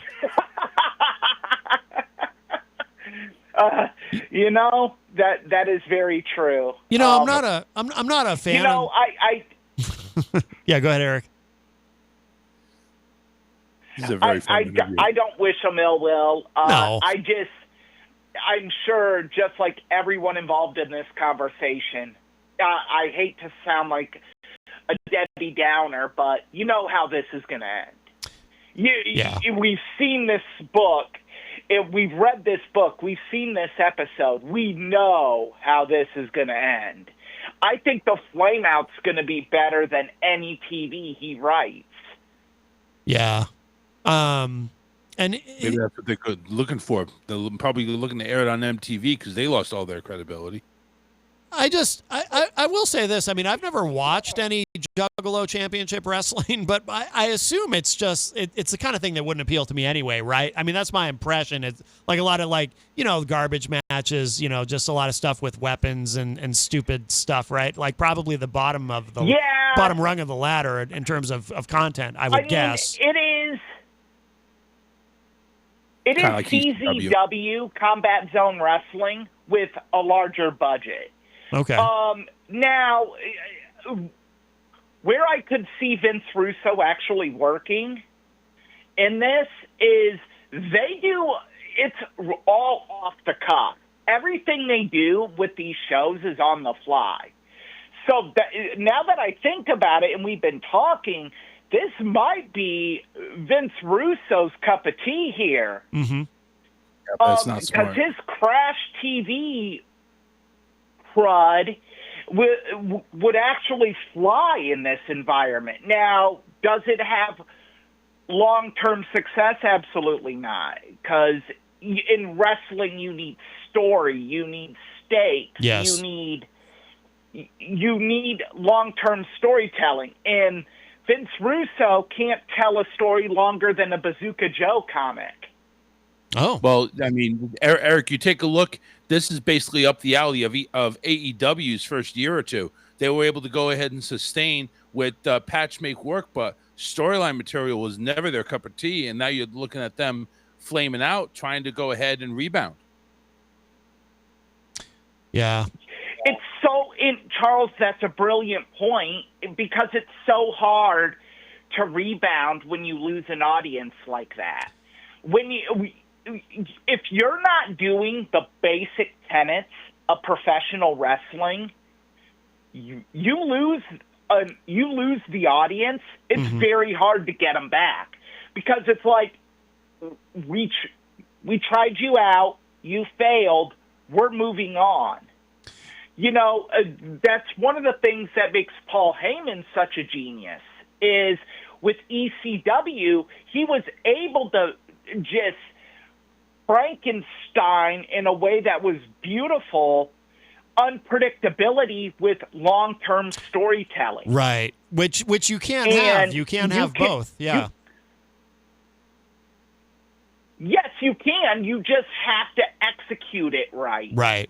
That's part of why I think Triple H has been so successful with creative in WWE is because he gets it.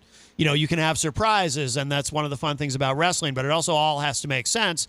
And talk about long-term storytelling. I mean, he's done really well at that, and that's something that, Vince McMahon was really good at one time. Like when I first started watching wrestling when I was a kid, like the first storyline I ever got really heavily invested in was, of course, Macho Man Randy Savage versus Hulk Hogan, and that played out over a very long time. But then Vince really kind of lost his way. But I think that's why WWE, one of the reasons, there's other reasons, but I think that's part of why it's so hot right now. That's why Jenny got back into watching it regularly, right? The storyline with the bloodline is what really kind of pulled you in, right? Before that.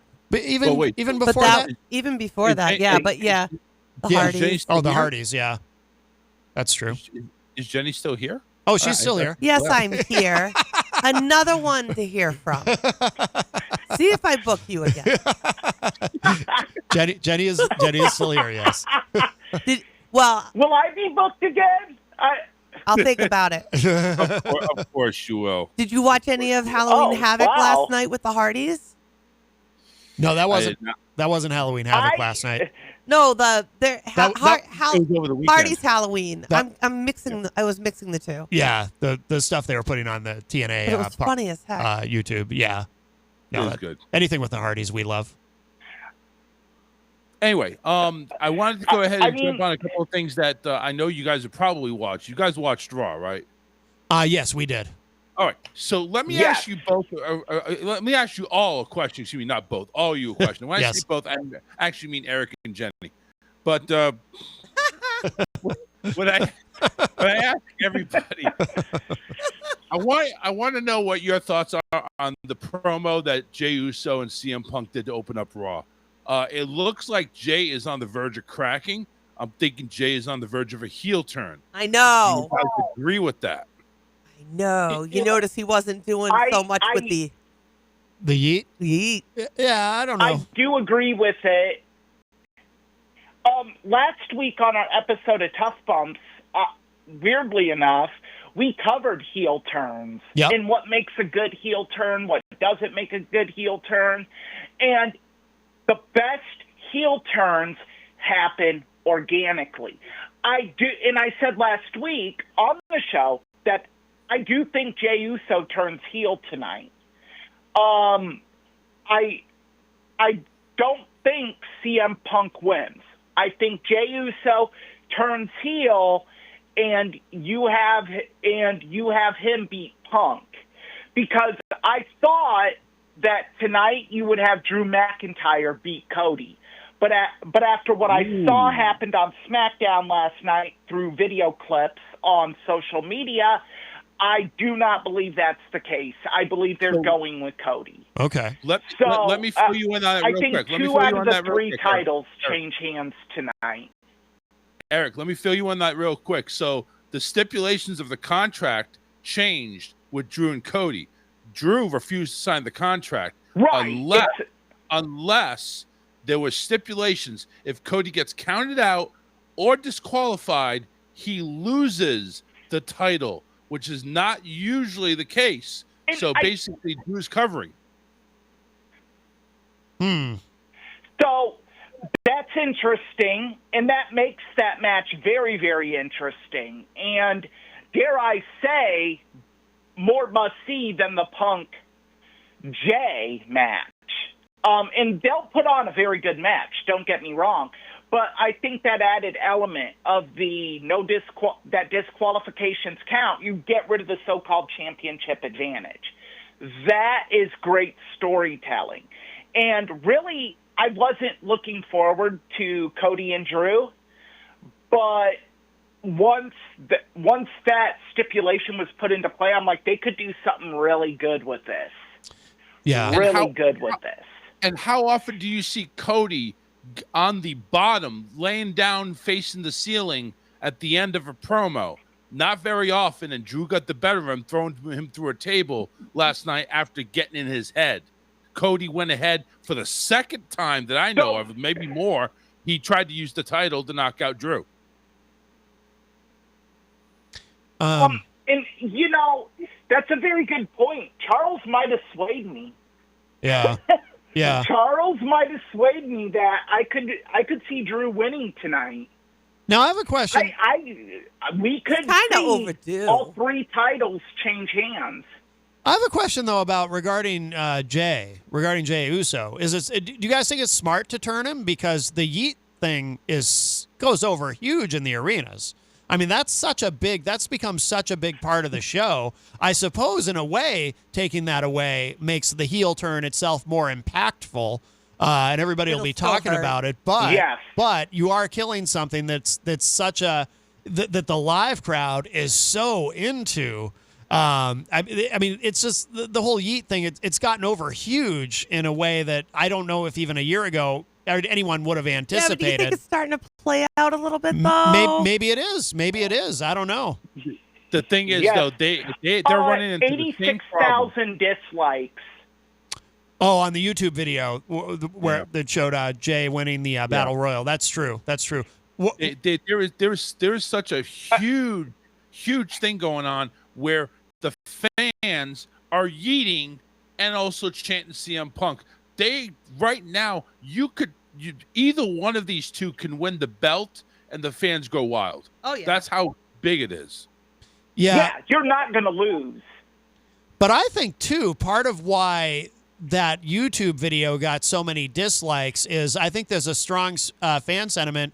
They want LA Knight, before it's too late, frankly, given his age. They want LA Knight to have his opportunity, at least just one run with the world title to make the fans happy, and he was deprived of that yet again. And I think that's why. See, I don't think it was backlash against Jay specifically, all the dislikes on the YouTube video. I think it was fans saying, you screwed LA Knight yet again. At least let him get one in. At least let him have one reign with the world title. But when you have one brother mess over another brother, that brings out another type of dislike from people. People don't like brother against brother necessarily. Yeah. Especially doing one dirty. Yeah. Go ahead, Eric. The video clip of Jey Uso actually beating Gunther had around 80,000 dislikes. Wow. So this isn't something I had new no idea. with Jay. This isn't something that's... Eric, here's the thing. With that, how he won against Gunther was complete and utter It was bull carcass. It was kind honestly of disappointing. The way he won against Gunther, it was a complete botch. How do you go ahead and tap out on your own move in less than 30 seconds? Yeah, that is complete waste. It was a disappointing match. Charles, I couldn't agree with you more. That I went on the record in saying that was one of the worst WrestleMania decisions in a championship match in a long time. I didn't like it. I still don't like it. And so, yes, that could be some of the fallout, but I don't know. I think that if you're going to turn Jay heel, now is the time to do it. There could be another motivation. There could be another motivation for that, too. During WWE Unreal, there's a moment where Triple H expresses concern that Jay might not be quite up to having the rocket strapped to him, so to speak, because all that yeeting, all the stuff he's doing with the crowd before his matches is exhausting him, because there were a couple of times where Jay was messing up spots during his matches, and that was Triple H expressed that concern. I wonder, are they going to do this and take the yeet away so that he's stronger during his matches, because he's not going to be winded or gassed up, or however you want to put it, during his match from all the pre-match yeeting with the crowd. And by the way, I know people who aren't wrestling fans think we're talking a foreign language now with yeet and all this stuff, but but I do wonder if that might be part of the reason too. It is. So you go ahead and take a look at one thing here. First off, if you're an athlete and you're getting exhausted by walking down a flight of stairs and waving your arms like a shark or something like that, yeah, are you kidding me? You're getting winded over that? You need to get back to the gym. There's two ways I see this match going out tonight. Number one, Jimmy gets involved because they've been locking horns and Punk wins. Or somehow, some way, Drew gets involved and disses CM Punk. So this could turn either way depending on how Triple H feels. What say you, Eric? Again, Charles, that's a great point. Look, I think that of all the decisions WWE is going to make over the next month or so, because they have Survivor Series coming up at Petco Park, John Cena's final opponent, but my understanding is that decision has already been made. This is a pretty big decision, but it's a decision they can't go wrong on. Either way they go, depending on how they do it, they can win. I will say this. You also could get now, if you have Jay win, I disagree with this, but it's a thought, is you could have now CM Punk apathy. You could have the fans of CM Punk that are just like, oh, once again, he's in the spot. Once again, he doesn't win. Kind of like what Matt alluded to with LA Knight. And I disagree with that wholeheartedly, but that is certainly, there is an argument to be made with that, because I don't think Punk needs the title. Punk's over like Rover no matter what he does. True. I think that's true. So do we think that this is my first prediction for you guys? Do you think Jay wins, or do you think Punk wins? I'm going with Jay. I'm going to go with Jay. I think it makes more sense. Again, they can't go wrong, but strategically, it makes more sense to have Jay win. Punk would be awesome. I'm a diehard CM Punk fan. Yeah, me too. Have been since 2003. But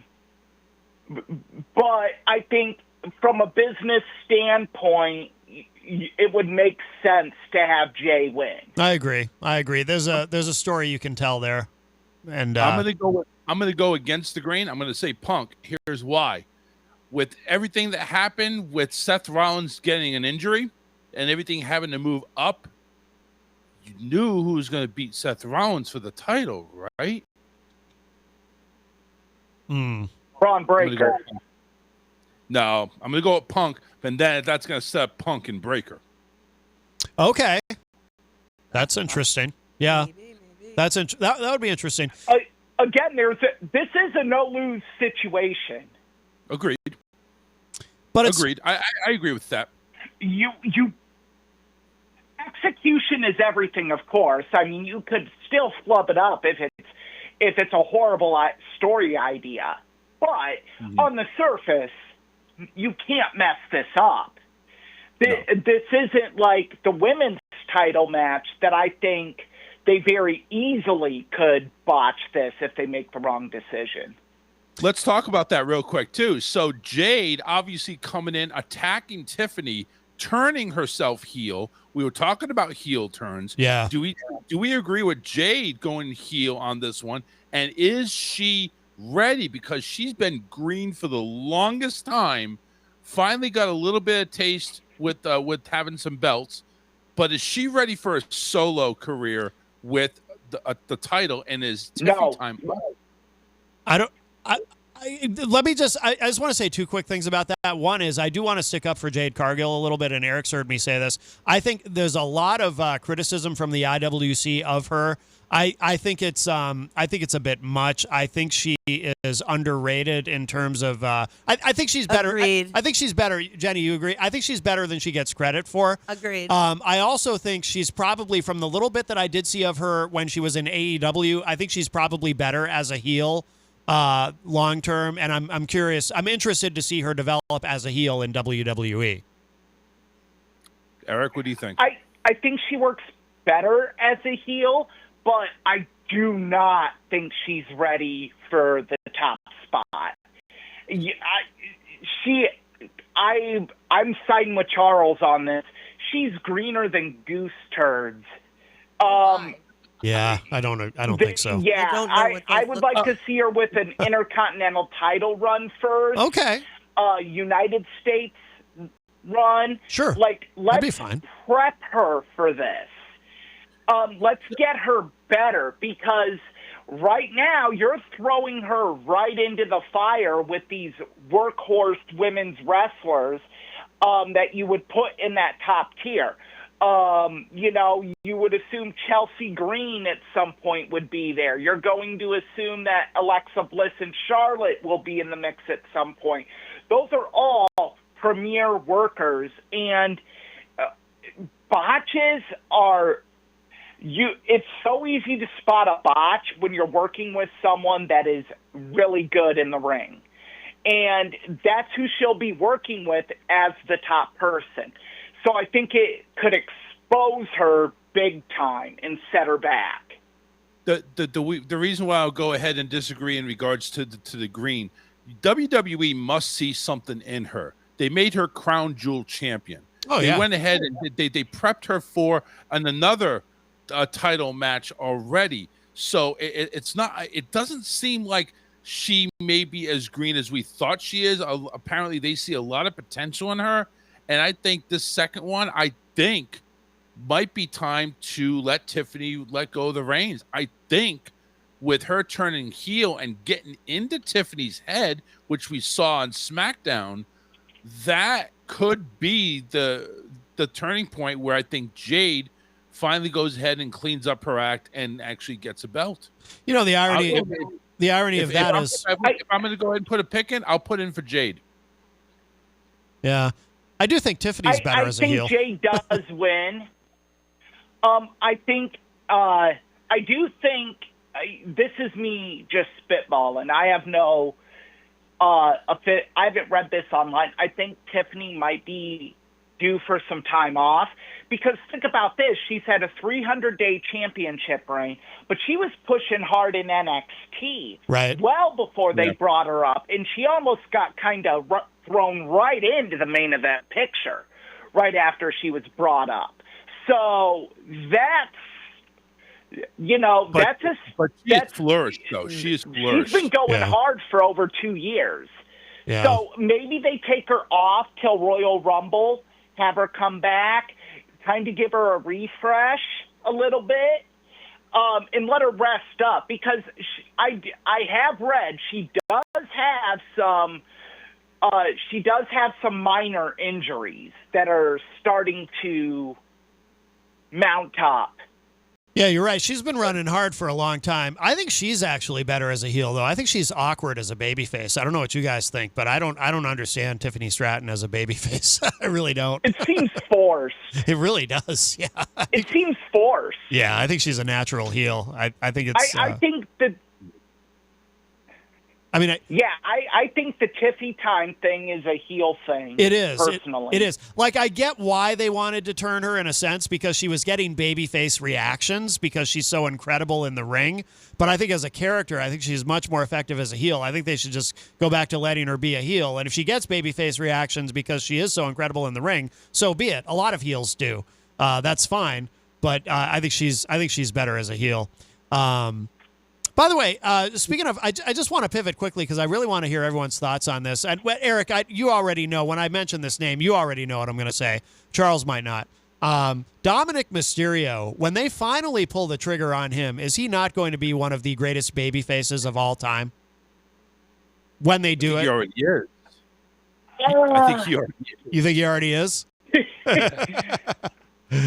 Yeah. I mean, come on. Only a mother. What? Say it again, Charles. I mean, he has a face only a mother could love, and a haircut and mustache as well. Right. What do you think, Erich?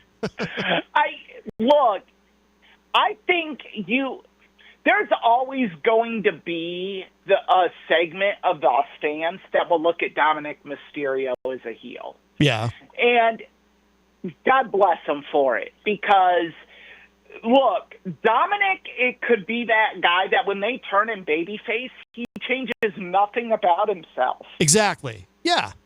And he won't need to. He changes absolutely nothing.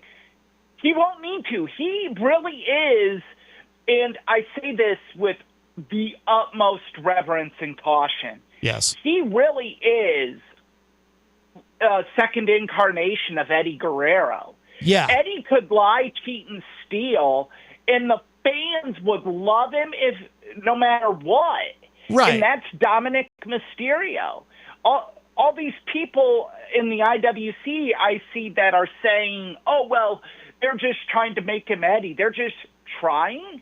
They've done it. Yeah. And it's brilliant. It is. It is. I mean, when he cheats, the crowd cheers. Yeah, it's the Eddie Guerrero template. Yeah, because the lie, cheat, and steal, that was a part of Eddie Guerrero's babyface gimmick. And it got over huge. And Dominic is everything Dominic does. He does so well. I mean, there's no holes in anything. He's the perfect sports entertainer, I dare say. He had a great teacher in his dad. I mean, what are you going to do? You're not going to spoil that talent. I mean, Ray wasn't going to allow it. Yeah, but both his real dad and his fake dad have taught him a lot. Absolutely. And even when he does promotional interviews with radio stations and such, Mm-hmm. he is in full character. Mm-hmm. Who goes on a radio station right now and says, oh, I guess I could face John Cena. I'd retire him early. But, you have all these guys talking on radio stations about what an honor it would be to face John Cena in this final run, and rightfully so. But then you have Dominic, who's sorry, my voice is getting lost here. Yeah, Dominic, who is just gets on there and just says, I suppose I could face him. I am the greatest Intercontinental Champion ever. Yeah. I'd just retire him early. And everything that he says is so perfect. I saw a clip of him saying something about, oh yeah, I hate CM Punk because he's old. He's like 63 or something. And when I was a kid, he tortured me. I think he was like 45 at the time, and I just hate it. And with his delivery too, it's so funny. Like everything he says is just perfect. He understands his character, and he's everybody talks about Braun Breaker being the future. Yeah, he's part of it, but so is Dominic Mysterio. I mean, he's just incredible. Everything he does. Well, let me go ahead Dominic and is one of those guys that you can put him anywhere on the card, and it's good. It has the potential to steal the show. Yeah, absolutely. What were we starting to say, Charles? Well, I was just saying, I didn't know if there was any more comments on Dominic except for his, porn actor future with the stats. But sorry if you had to bleep that out. No, that's fine. But I wanted to get everybody's picks on tonight. There's 4 main events. We already got the Punk and Uso match. I wanted to get everybody's picks on the Tiffany and Jade. Do you think Jade takes it, or do you think it's still Tiffany time? No, they'll leave it on. They'll leave it on Tiffany, I think. I think Jade gets it. I think they do. I think tonight, because you've built up this heel turn, so now it has to pay off. Yeah, I don't think it has to pay off yet, though. I think they can take a little time with it. But we can talk about the other matches too. But we just have to be mindful. We are starting to approach the top of the hour. But yeah, we can talk about the other matches too, just briefly. Jenny, what's your pick? Tiffany or Jade tonight? Jade. Jade. Okay. Jade. Oh wow. My All right, I'm gonna go Amazon. with Jade as well. I'm going with my Amazon. Yeah.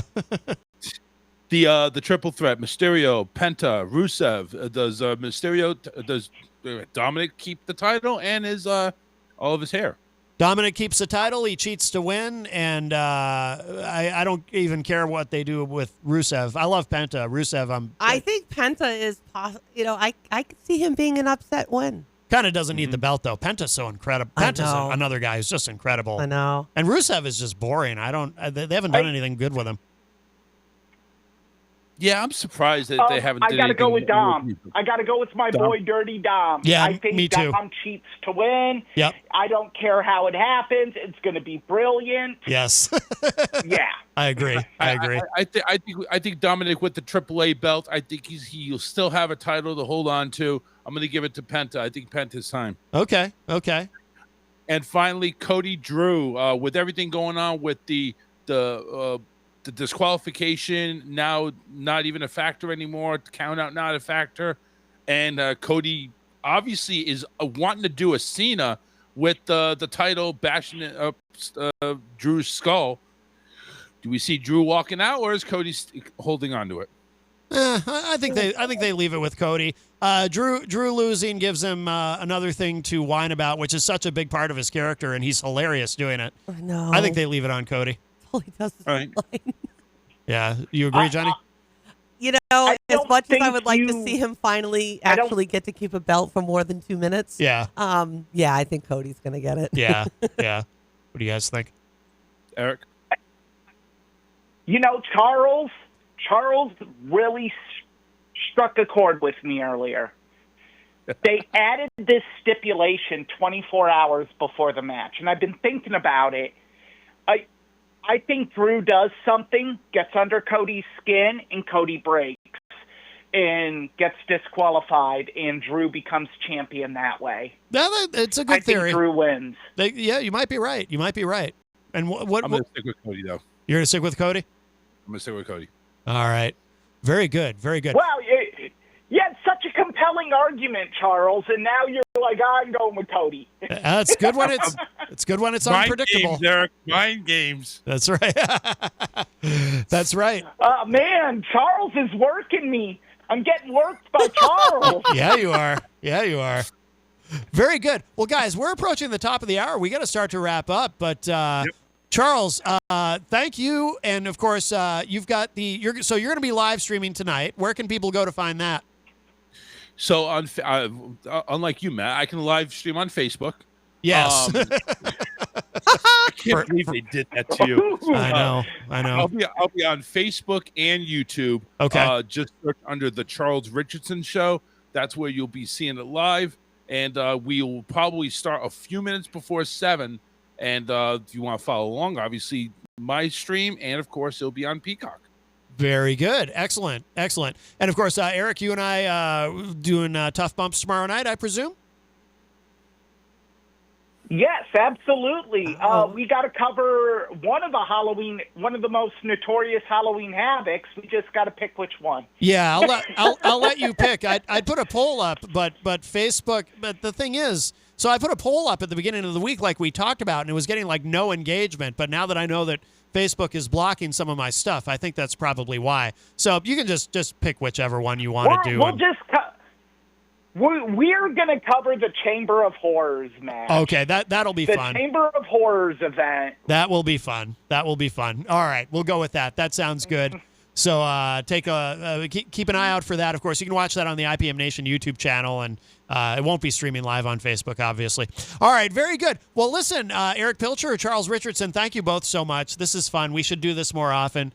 It doesn't have to be here, of course. We can do it. We should. And Charles, you are wearing a very awesome jersey today. We can't see it. This is the man right He's here. He's wearing a Patriots jersey. Smart man. Okay. The new greatest quarterback of the New England Patriots. Give him about 20 years, but still the new greatest quarterback. Now we're getting into the zone where we don't have a clue. I'll take your word for it. I have no idea. What inning was that?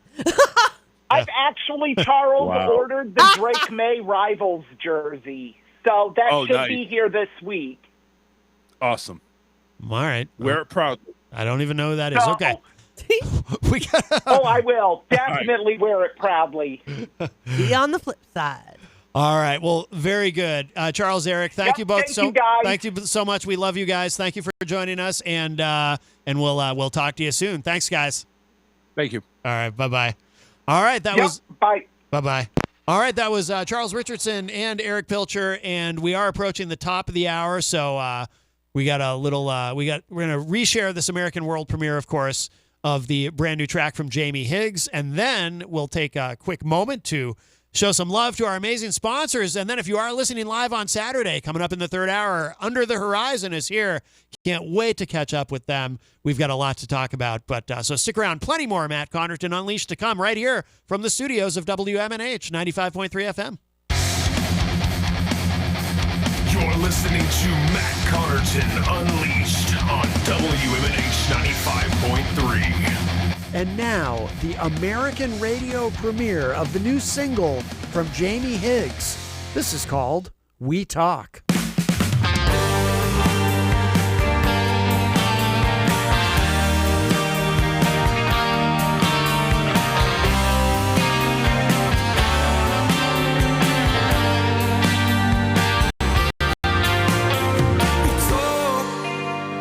You're not in love anymore. Said I've been running around, crawling through the door. Send me away. Said you need some space. How lately things just don't feel the same. And we fall from heaven into bad weather. Just can't seem to find an escape. You talk all night to find some daylight. These voices echoing through the night. And we tired. And we tired.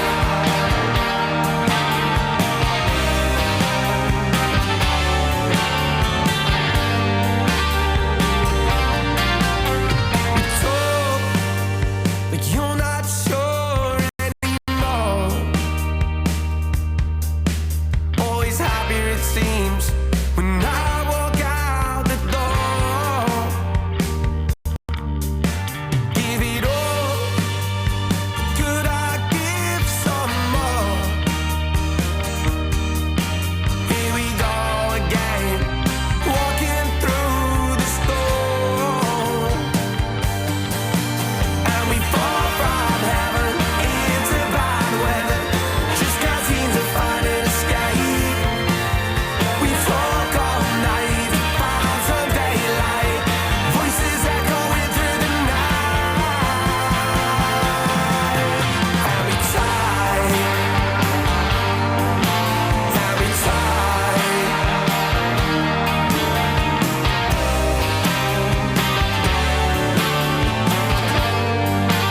Is the writing on the wall? Is the writing on the wall?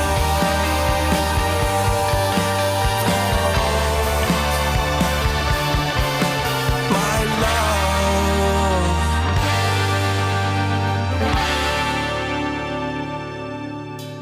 And we fall from heaven into bad weather.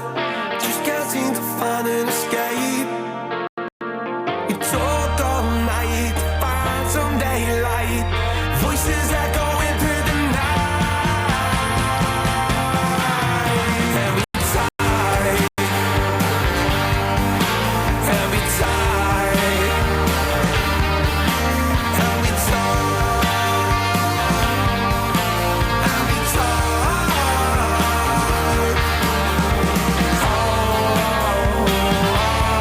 Oh, we tired.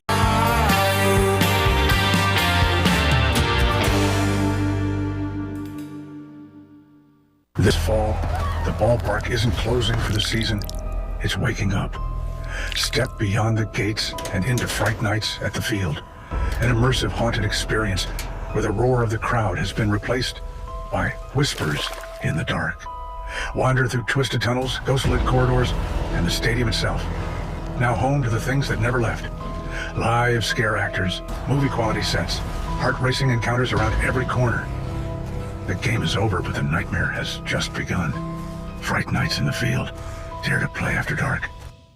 Luigi's Pizza Bar and Grill. For everyone, let's raise a slice on high with toppings all around. It's a pizza party, oh my.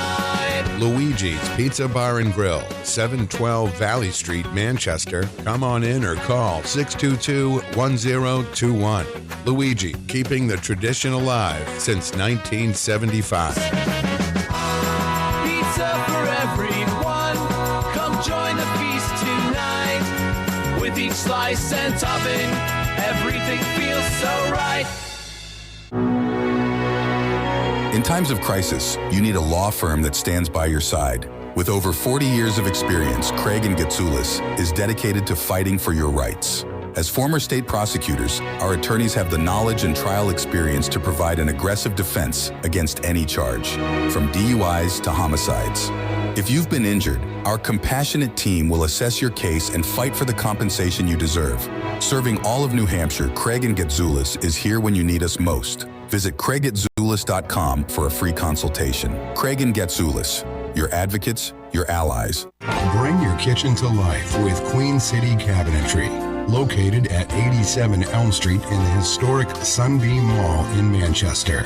Open Monday through Friday, 9 a.m. to 5:30 p.m. and Saturdays, 10 a.m. to 2 p.m. They can be reached at 603-222-2007 or on the web at QueenCityCabinetryNH.com. Come see the possibilities. Queen City Cabinetry, another proud sponsor of WMNH. Hey everyone, this is Rob Azevedo, host of Granite State of Mind, and I want to tell you about Pembroke City Limits in the historic Suncook Village. PCL is an award-winning bar, restaurant, and music venue where there's live music 5 days a week and twice on Saturdays. Everything from blues, country, folk, funk, and a whole lot of jazz.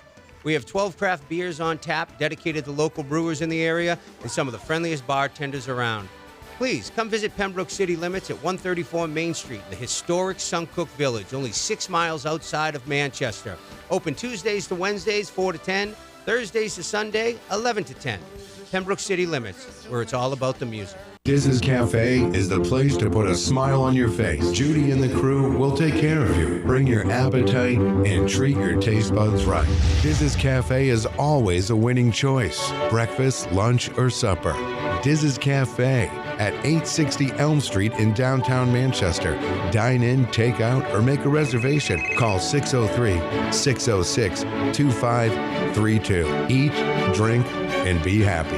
Diz's Cafe. When it comes to keeping WMNH on the air and your own personal or business computer needs, trust Groland Computers. Located on Elm Street in Manchester, Groland handles computer repair, virus removal, and custom-built systems. Are you looking for budget-friendly options? Check out our selection of fully inspected used computers. We offer tailored on-site solutions. No unnecessary expenses here. Visit Groland.com or call Groland Computers at 603-645-0101. Your tech, your way. Trust Groland Computers.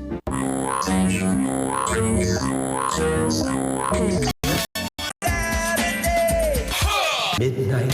7 times out of 10, we listen to our music at night. Thus spawned the title of this program. Late Night Delight with DJ Midas, right here on WMNH Manchester. You wanna know why? Because I'm on the radio. Saturdays and Sunday nights, midnight to 4 a.m. This hour on WMNH is sponsored by CGI Business Solutions, located at 5 Dartmouth Drive in Auburn.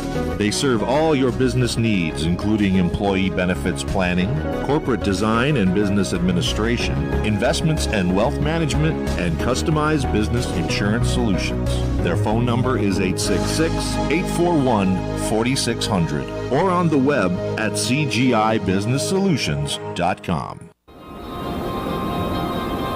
Behold the harmony of airwaves as you immerse yourself in the captivating frequencies of WMNHLP, the sonic heartbeat of Manchester, transcending through the ether at 95.3 megahertz frequency modulation. Our transmissions emanate from the zenith of 1000 Elm Street. Venture into the heart of our creative realm at 119 Canal Street, where innovation and sound collide. We bear the imprimatur of Manchester Public Television Service in the venerable city of Manchester, New Hampshire, USA. Enrich your auditory journey with the depth of our licensed resonance. Dispatch your missives to WMNH953@gmail.com or traverse the virtual corridors of WMNHradio.org. Engage with our sonic vibrations by communing with us through the digital channels. Your radio beckons, eager to enthrall you with its mesmerizing cadence and envelop you in a symphony of boundless auditory wonder. WMNH, rip the knob off. We're back from the break. Matt Connarton Unleashed.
That is Orchids in the Sunrise, the band.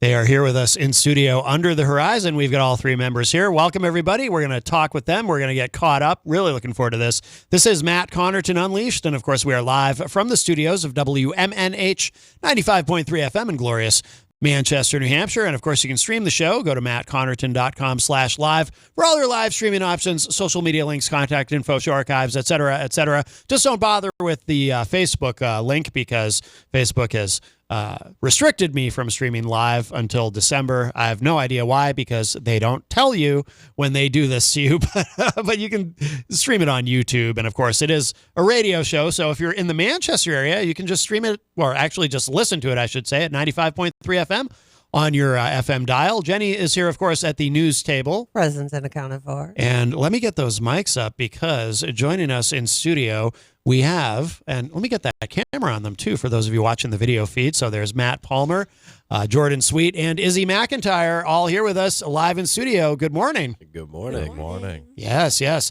So under the horizon, great to have you here. The last time Jenny and I saw you, of course, was at Bad Burger. That's right. And yeah, you've come a long way. You're a lot heavier than you used to be, which is really nice. Right. I like it. Yeah.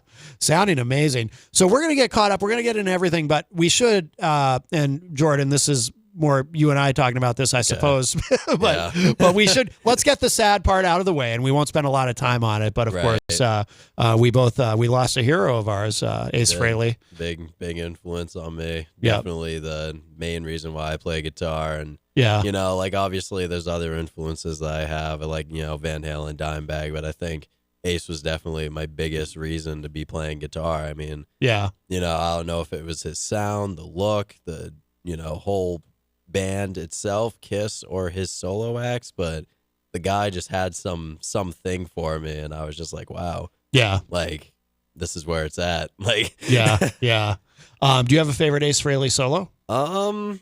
Honestly, the solo from, what is it, Love 'Em and Leave 'Em, I think, is that? Oh yeah, I like that one. Yeah. That's a pretty good solo. Rock and Roll Over. Mhm. I feel like a lot of people don't really listen to that album that much, and, you know, don't really listen to the solos on there, but that's got some good guitar work on there, honestly. Yeah. So that's definitely one of my favorite ones. My personal favorite has always been Strange Ways. Right. Yeah. That's another good one. Love that solo.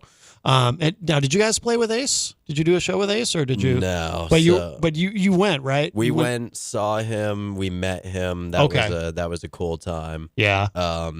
I think we had tried at some point, just didn't really fall through. Yeah. I mean, stuff like that happens all the Yeah. time. You Oh, know, of course. you try to plan a gig, doesn't fall through. It is Yeah. what it is, you know. But Yeah.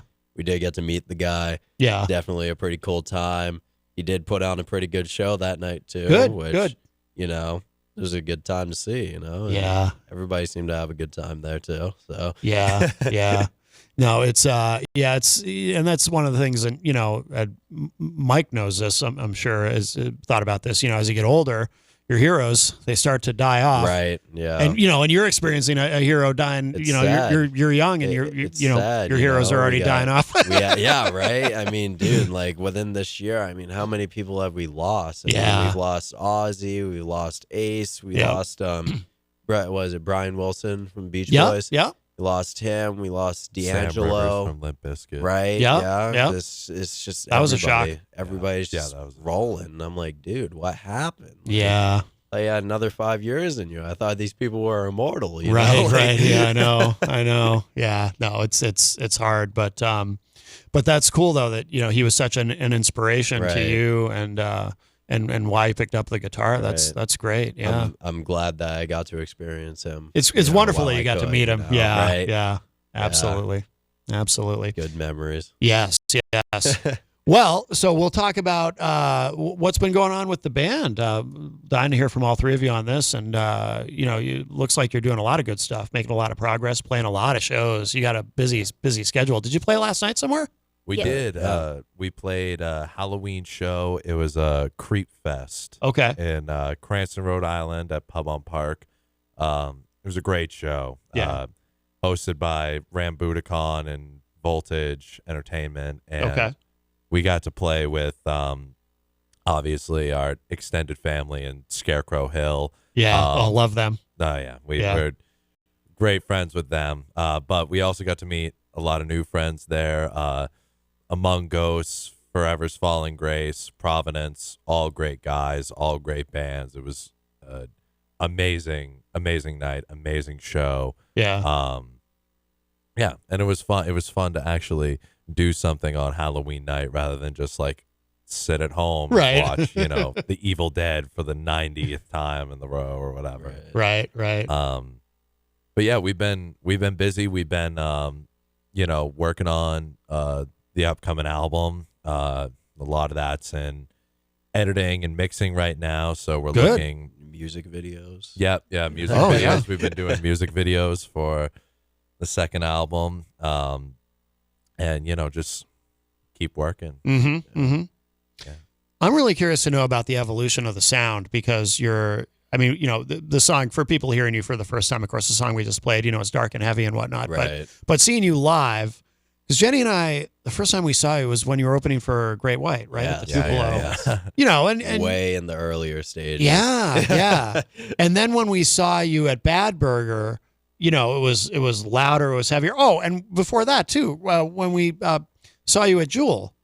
Oh, that night at Jewel. Yeah. Because I remember that night saying I was like, wow, they've definitely gotten heavier.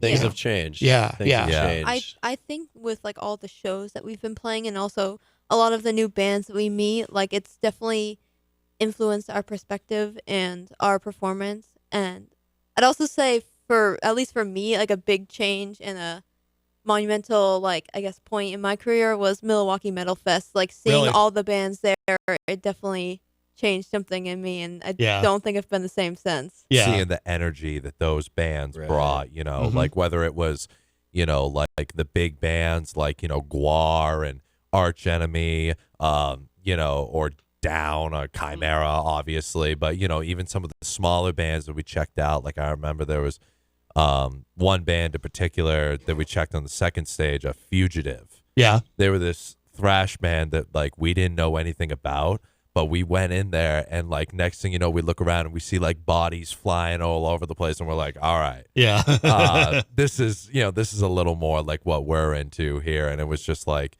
that whole experience, not only was it great to, have the opportunity and to play in, an event like that, but, to look around and see all these bands and grab little bits of influence from everyone. I'd say that overall that's really what we do. We try to pick up influences of things, because we, as much as we're in our own band and we're our own style or whatever, we are still fans, and when we go to shows, it's like we're going to see our favorite bands and all that, so we take little bits and pieces and we're like, all right, like, that's cool. What if we try to take it and twist it in our own way? And I think with the whole, getting heavier thing, I think we all kind of liked when we did stuff that was a little more heavy and it was a little more outside of our comfort zone. Coming out of the first album. Yeah. And we just fell in love with it. Yeah. We're like, this is where we're headed. Well, I also think it's just us getting more comfortable on stage. Absolutely. Like we're more comfortable in performing and just, I guess, being different in front of other people. Yeah. Being more true to ourselves. Right. Our stage show definitely evolved a lot more after, we got heavier. I mean, dude, like as much as I remember the original days and the first couple of months of us being a band, and I enjoy looking back, I so much more appreciate and take pride in the stage show that we've developed now because of our heavier sound and all of our more mature evolutions that we've done with the music and the bands that we've met. I mean, a lot of our stage show in a sense has taken part from other bands, and we'd taken influences from other bands, but at the end of the day I really feel like our evolution has just been from us just being heavier. You can't exactly be jumping around and whipping your hair around when you're playing some like softer rock, right. It's not as good as the time. I mean, it's still a good time, but it doesn't hit as hard, Yeah, of course. If you are just joining us, we've got all three members of Under the Horizon are here with us in studio. It sounds like did you ever have a conversation about sounding heavier? Because it sounds like it just sort of happened organically. Like you never really. That's my impression. Yeah. You never I really, would say it just happened. Really. Yeah. It just happened. I think it really was just like every couple of practices, somebody would do something. Like Maddie would throw in like a little scream, or Izzy would throw in a scream, or I'd throw in a pinch harmonic or whatever, and we were just like, oh, we can do this. Yeah. Like we don't have to play like Kiss. Like we can be Pantera. Yeah. And I think that's kind of where it all evolved. And we were like, oh, so we can do this. So why don't we try to do it? Right. Yeah. Exactly. Yeah. Exactly. The songs that are going to be on the new is it going to be another EP, or is it going to be an album, or what? Like Full album. Full this album. Time. Yeah. This time with the first release, it was kind of, I like to say it was an unintentional EP. Yeah. We didn't, we honestly all, I think, were very surprised when we like edited it down, and we were like, oh my God, it's only 30 minutes. Yeah. Like we were like, oh no. But, even though obviously we still love it, but yes, this one is a full-fledged album. Okay. I think around like 10, 12 tracks, Great. something like that. Okay. I think it was 13 tracks. 13, yeah. Excellent. Now, is in terms of how you approach recording, has that changed at all with the heavier sound, or is it kind of the same? Or It's about the same, but I think we put in a lot more time and also added a lot, like extra tracks, I'd say. Really? Yeah. I would a say, lot. Yeah. I think the approach and like how we executed the recording is very much like still kind of the same, but we, this time we sat down and we're like, all right, like we want, this is going to be like a statement. We wanted it to be a, statement of this is us, this is who we are. And, like Izzy said, trying stuff, more stuff in the studio now that we're, more comfortable, and we're, hearing different sounds. Like there was so many times where we would just be doing, like someone would play something completely random. Like Jordan would just do something that was like, it wasn't even meant for this song or whatever. Yeah. And he was just like practicing, and I'm like, wait, what are you doing there? Right. Yeah. Like record, Yeah. Yeah. I think the second album is definitely a lot more mature, and it has all the same, recording styles, and obviously there's a couple tonal changes in there, but I think it really differs from the first album, because the first album was like an experiment. We were just like, well, we have original songs and we could make an album or EP, I guess. And we were just like, well, let's send it and see what we can do. But now we're like, we're going to make this like a platinum sounding record, and people are going to listen to it, we're going to get it done. Yeah, So, exactly. Do you, as you're recording this, do you ever think about, well, let me put it this way. Are you ever concerned with, can we replicate this live? Like if we record it this way, what we're going for. Yeah. I would say that like we already play a lot of the stuff live. Like I feel like the live stuff came before how we were going to play it on the recording. Right. Oh, that's good. Yeah. Yeah. That makes it easier. Yeah. Especially at least for me vocally, like I've changed a lot in the last couple months. Mm. And so some of the stuff that I've actually had to even go back to re-record vocals because I'm like, that's not heavy enough. Like Really? it's Yeah. not. Yeah. It's not there. So yeah, I'd say the live performance, like how we perform it there, is definitely come before the actual recording style. Yeah, yeah. Because whereas it's only three of you. By the way, so I assume the long-term plan is to keep it the three of you. Yeah. I mean, have you That's ever the plan, you've never discussed like adding a fourth member?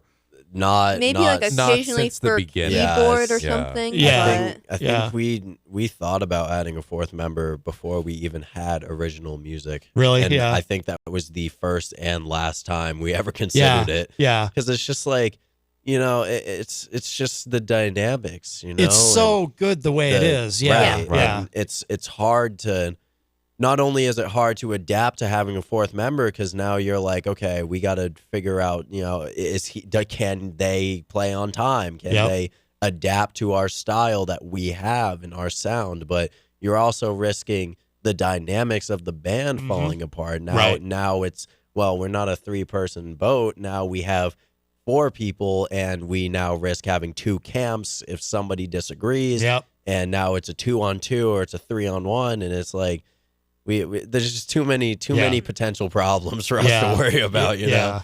And I think, you know, we're all, you know, as I'm sure that, you know, any other musician who's listening to this, or, you know, even the other musicians in this room here can, you know, relate that, you know, we've all been in bands that it's like you have like the ideal amount of people, you know what I mean? Like, oh, well, great. We have, you know, 2 guitar players and a, you know, dedicated lead singer who, you know, and a dedicated bass player and whatever. But in all of those bands, we're like, there's way too many cooks in this kitchen. And this band was really about the 3 of us, you know, coming from our separate projects and being like, hey, we work really well together and we're really tight and we really understand our language. Like when we're writing stuff, half the time, you know, we won't even have to like talk about much of like, okay, well, what do we do next for this next section? It's just organic. We all are just kind of like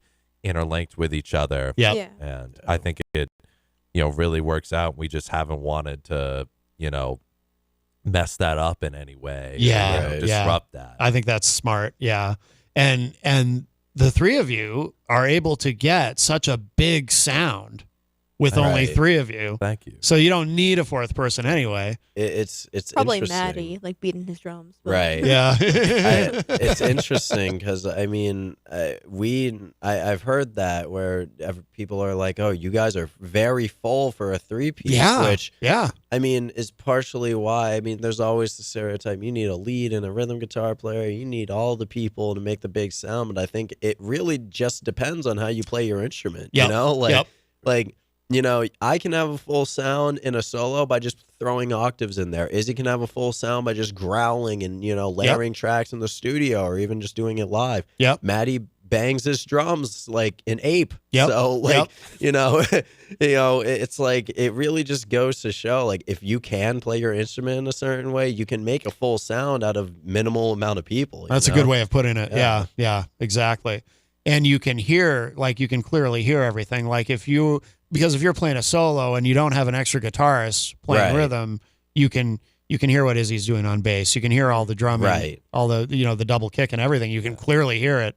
You know what Matt's playing. So I think that's smart. I think that makes a lot of sense. Do you get that a lot? Like, are people surprised? Do they tell you that specifically? Yeah, they comment on it almost, I think, every show. I feel like there's always somebody who's like, yeah, you guys sound like huge. Yeah, that's great. We get a lot of surprise because, I mean, we're all young and we're playing, and lately we've been playing with people who are, you know, honestly veterans in the music industry, and like they've been here for decades, years, you know, like and people are like, oh, young individuals with a you know room full of 40-year-olds, like, how is this gonna go? And when we go on stage, just, you know, we blow them away, and, you know, they honestly, they come up to us and they're like, I wasn't expecting that, but I'm glad that I was here, you know. It's definitely, I'm grateful that we can actually put that out, and, you know, we put on a good show and people are excited to see us, or people are even getting any surprise, because I mean, they can see us, but if they're not surprised by us, are we really doing our job? You know? I won't say who it is on the air, but Jenny and I had a conversation. Actually, it was after you were on the show the first time. We had a conversation with somebody who we wanted to connect you with, who reacted. Do you remember this, Jenny? I won't say who it is, but who reacted like, oh, they're kids. I don't know. Yep. You know who I'm talking about. And funny enough, so you did end up working with them. And I won't say on the air who it was, but you know, but I don't know if they would even mind. But it's somebody you did end up working with, so it all worked out, and I think they were very happy that they worked with you on a show. I'll tell you off air afterward who it was, but but now are you all like are any of you still in school at this point? Well, Izzy, you're in college now, right? Yeah, I am. And then what about you guys? You're both out of high school now, right? Yeah. We're both graduated. That's what I thought. Yeah. So you're not, you know, it's not like your kids anymore, right? Yeah, I mean, no, I mean we're at this point, we're throwing as much as we can. There you go. Right now.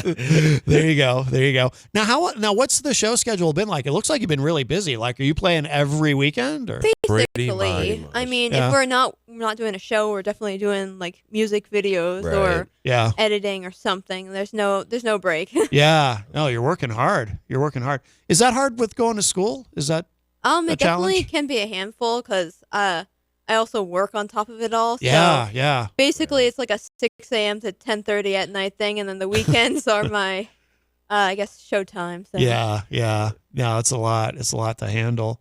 But are all of you? You're all only in this band, right? Or any of you doing?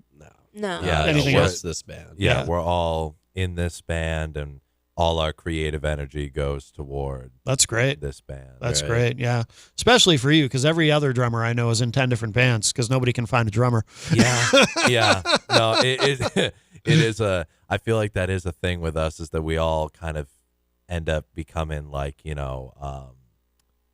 musical swingers in a way. We're Yeah. we're all just kind of all over the place. But I mean, I think that now after I spent years moving around with different projects and Mhm. all that, like I couldn't be happier than to be with where we are now. That's I great. think that this is the band that I always wanted to do and be in. Yeah, yeah. Yeah. Well, that's outstanding.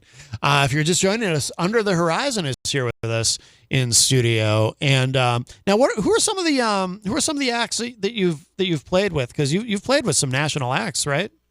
Yeah. So we played with Great White and Yep. Queensryche last year. Oh, yeah. Yep. And then we met up, and then we opened up again for Great White at the Tupelo not too long ago, about a month ago.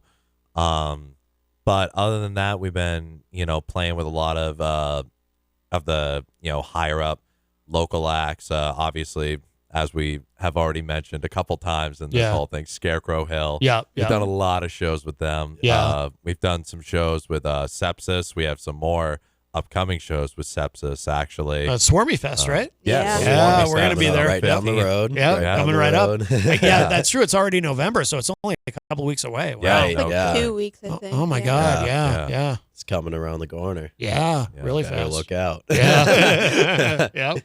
But yeah, bunch of bands, bunch of people. Dead Man's Trigger, Silent Yeah. Season. Oh, yeah, love them. Yeah, Yeah, they'll be great. at- The they'll be Grey at- Curtain. Saving Vice. Yep, Saving Vice, Fight from touring Within. bands, yeah. Right. Yeah.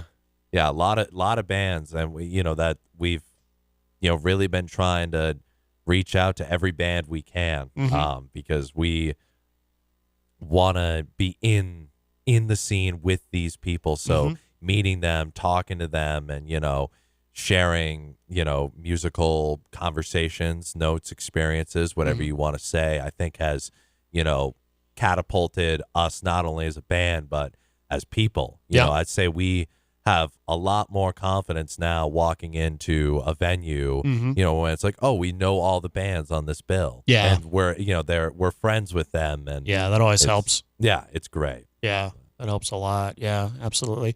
Why don't we play another track? But what should I'll let you pick. This is of course from the original EP, and I can't wait to hear the new stuff. But what should we play from? I got it open, so whatever. That's a great question. Yeah. Why don't we do a little bit of I Don't Want to Be You? Let's wake these people up this morning. I don't want to be you. Yeah. And tell us about this song before we play it. This song, it's about when I was in 5th grade. They had this class or whatever where you would go in and you would talk to a guidance counselor about what you wanted to be.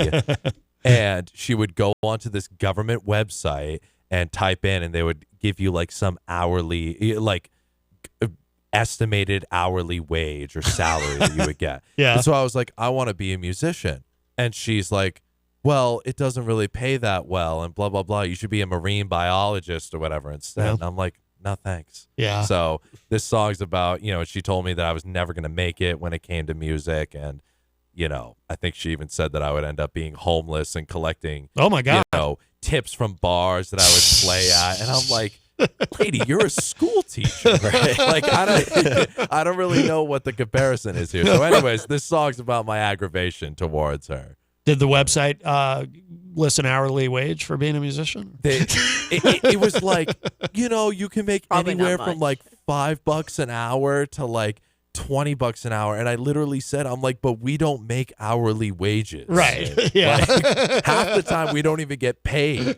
So how can you even make that equation? Right. Oh, that's funny. That's funny. All right, very good. This is a great track. This is I Don't Want to Be You. This is Under the Horizon. 1, 2, 1, 2, 3, 4.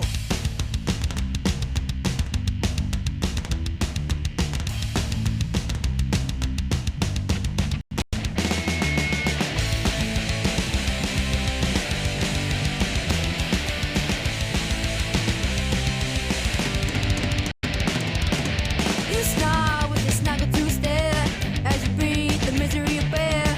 You don't care about my dreams. Not a risk take or it seems. You may not understand, which I could understand.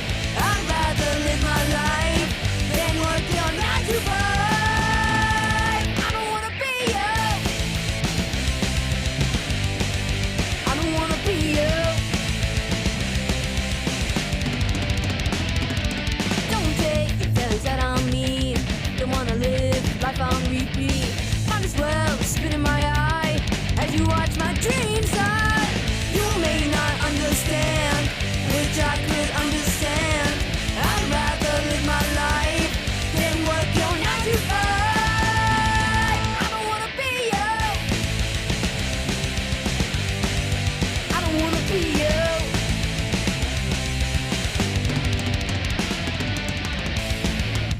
You want to be in a band? Just grow up and face it. You'll never amount to anything in life. You're a joke. I don't wanna be you. I don't wanna be you. I don't wanna be you. You don't wanna be you. I don't wanna be you. You may not understand, which I could understand. I'd rather live my life than work your 9 to 5. You may not understand, which I could understand. I'd rather live my life than work your 9 to 5. I don't wanna be you. I don't wanna be you. No. I don't wanna be you. No. I don't wanna be you. No. I don't wanna be you. That ought to get the blood pumping. I Don't Want to Be You by Under the Horizon. Love that track. That is so catchy. And I love the backstory there, Matt. That's really good. Thank you. If you are just joining us, Under the Horizon is here with us in studio. We have Matt Palmer, Jordan Sweet, and Izzy McIntyre here with us on this Saturday, and sounding great. Can't wait to hear the new stuff, and we might even hear something from the. Won't say anything official, but we might hear something on the show. That's right. In the coming weeks. A little sneak peek to the album. A little sneak peek to the album, yeah. So if you are a regular listener of the show, you want to make sure you tune in every week, because you might hear something new very soon from Under the Horizon. Well, which does raise a question. Do you have kind of a long term? Do you have any kind of an ETA on when the new one might be coming out? Or We're looking about 4 months out now. Okay. So early 2026. Okay.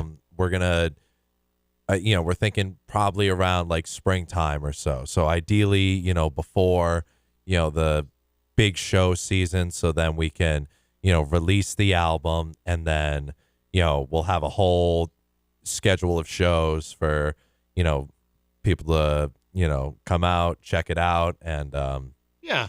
So about 4 months. So sooner, it's sooner than you think. You know what I mean?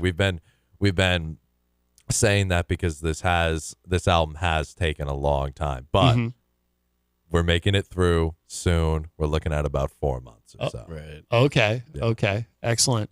Do you have other elements like artwork and stuff? Have you decided on that yet, or are you waiting until the album's done? Or I can't say that we've officially decided on anything, but it has all been in conversation. Obviously that's all stuff we got to coordinate, but I'd say that, we've had conversations on all of that. And I think we all basically have the same vision of what we want. It's just, having the time, once we're done doing all the other stuff to be like, okay, this is what we're going to do. Go, let's send it to all the companies and all that. Yeah.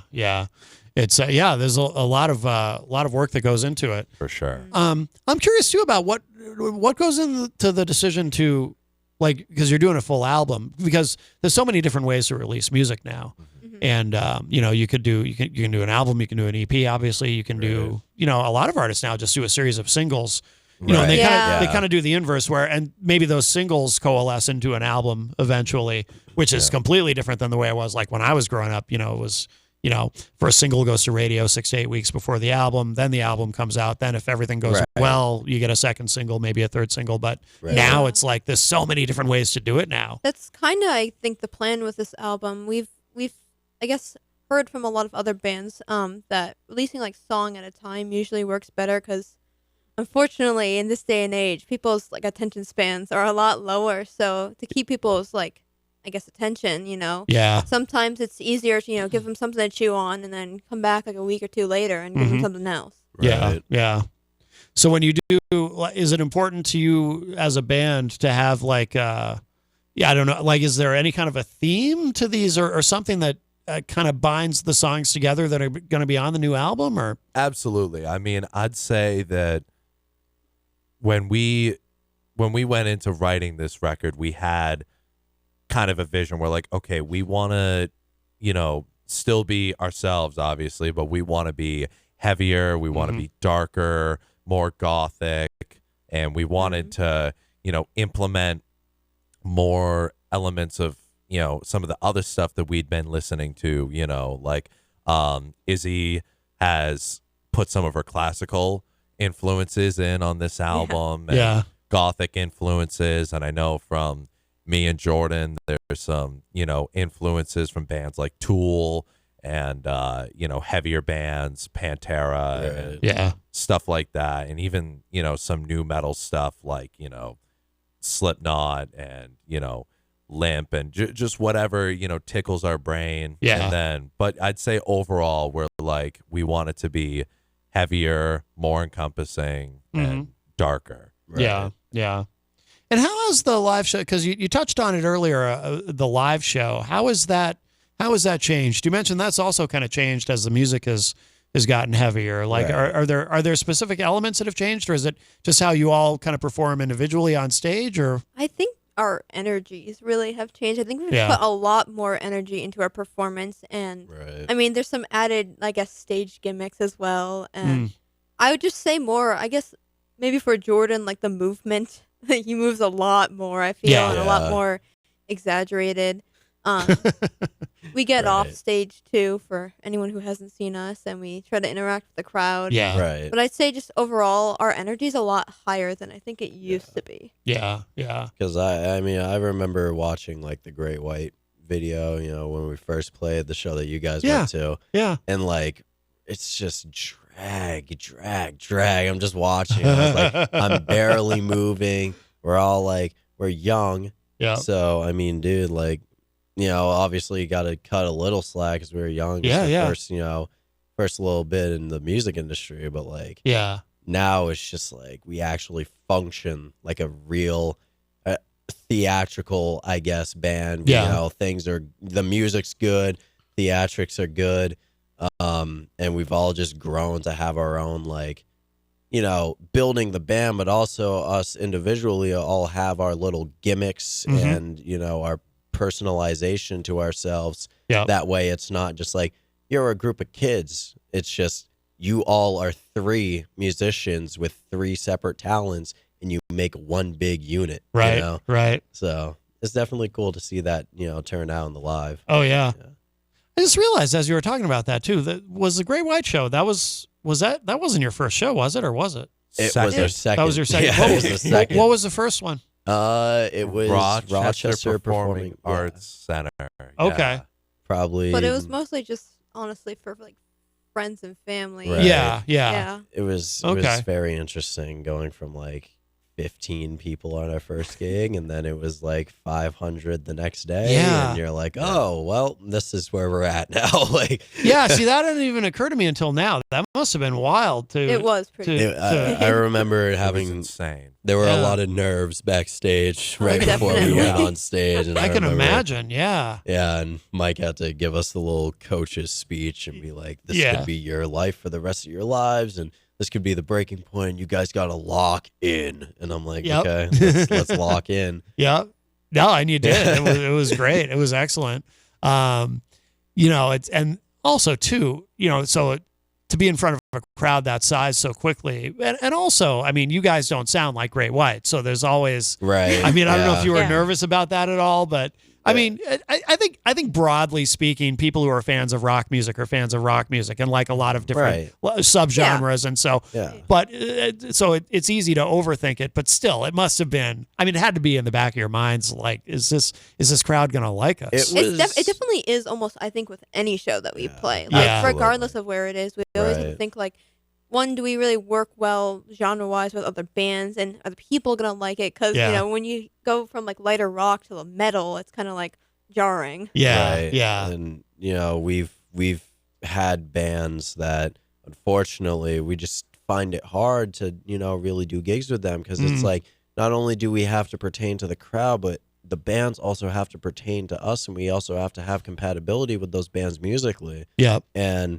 that evolution has kind of put a little bit of a stick in the road, where it's like, how many gigs can we really do for the more older hard rock, listening people? Yeah. And, but on the same time, can we really do that many metal shows? Because we're not like metalcore or like Right. anything, very crazy like that. Right. So we kind of fall into this, again, like we had this before, this little middle ground where Yeah. we're not exactly metal, but we're not exactly hard rock. So now we're trying to even it out a little bit, but Yeah.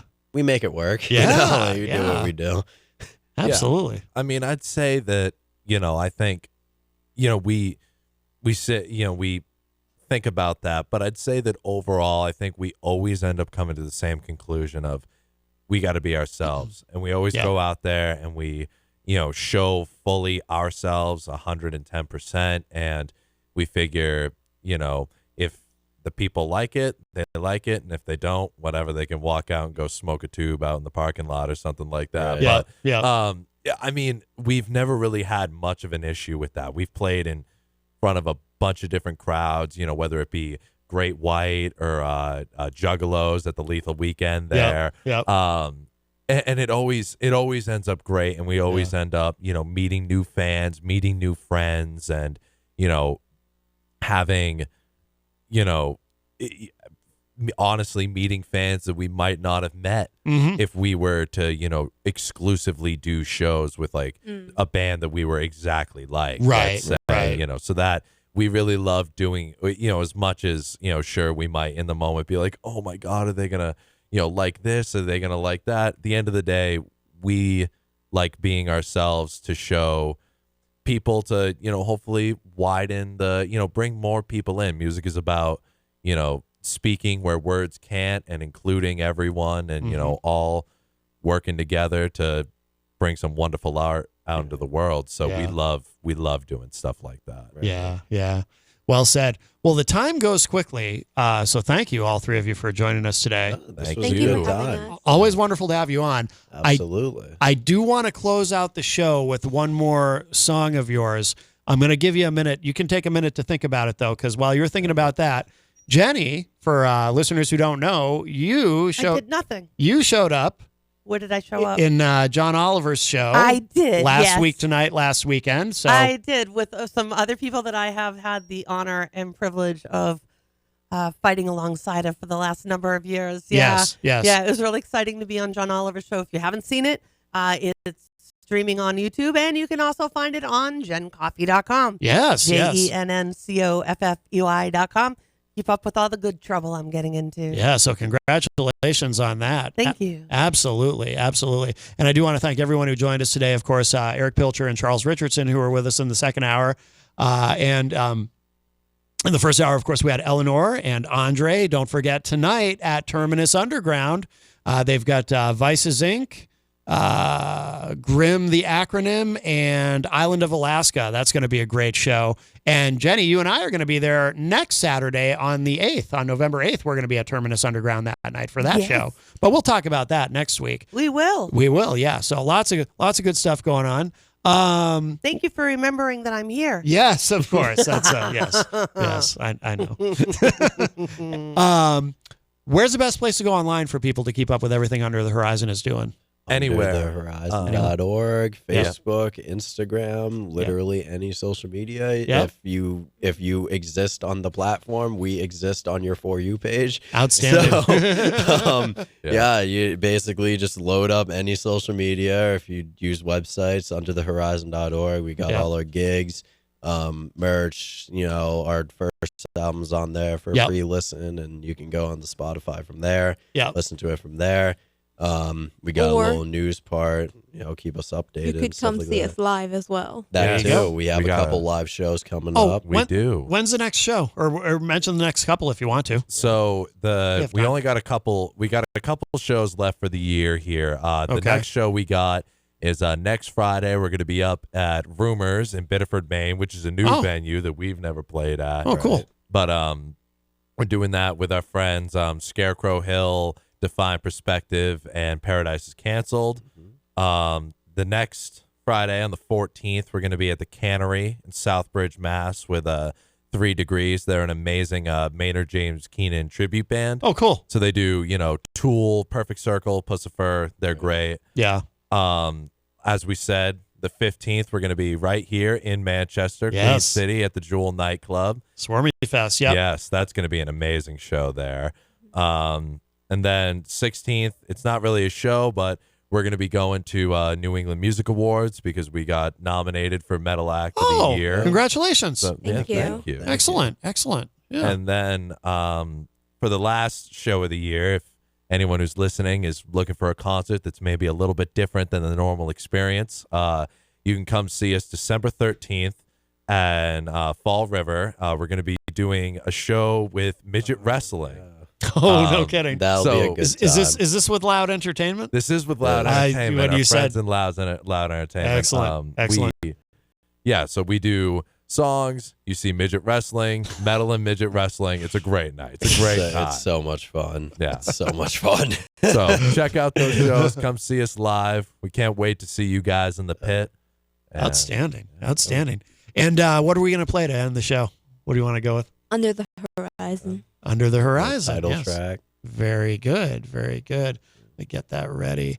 And thank you all. Thank you all again so much. Of course. Thank you for having us here. Just waiting for the track to load up. I'm downloading it from Google Drive, and it's running a little slow, right. Which is not because of any particular reason other than it does that once in a while. But here it comes. Okay, there it is. Under the Horizon. Under the Horizon by Under the Horizon to close out this week's Matt Connarton Unleashed. Thanks, everybody.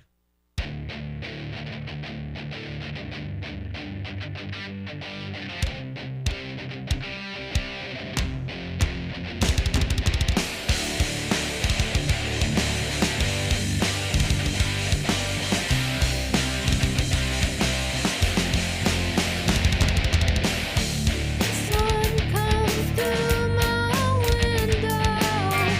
Last night thinking about you.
WMNHLP 95.3 FM, broadcasting from the top of 1000 Elm Street. Our studios are located at 119 Canal Street.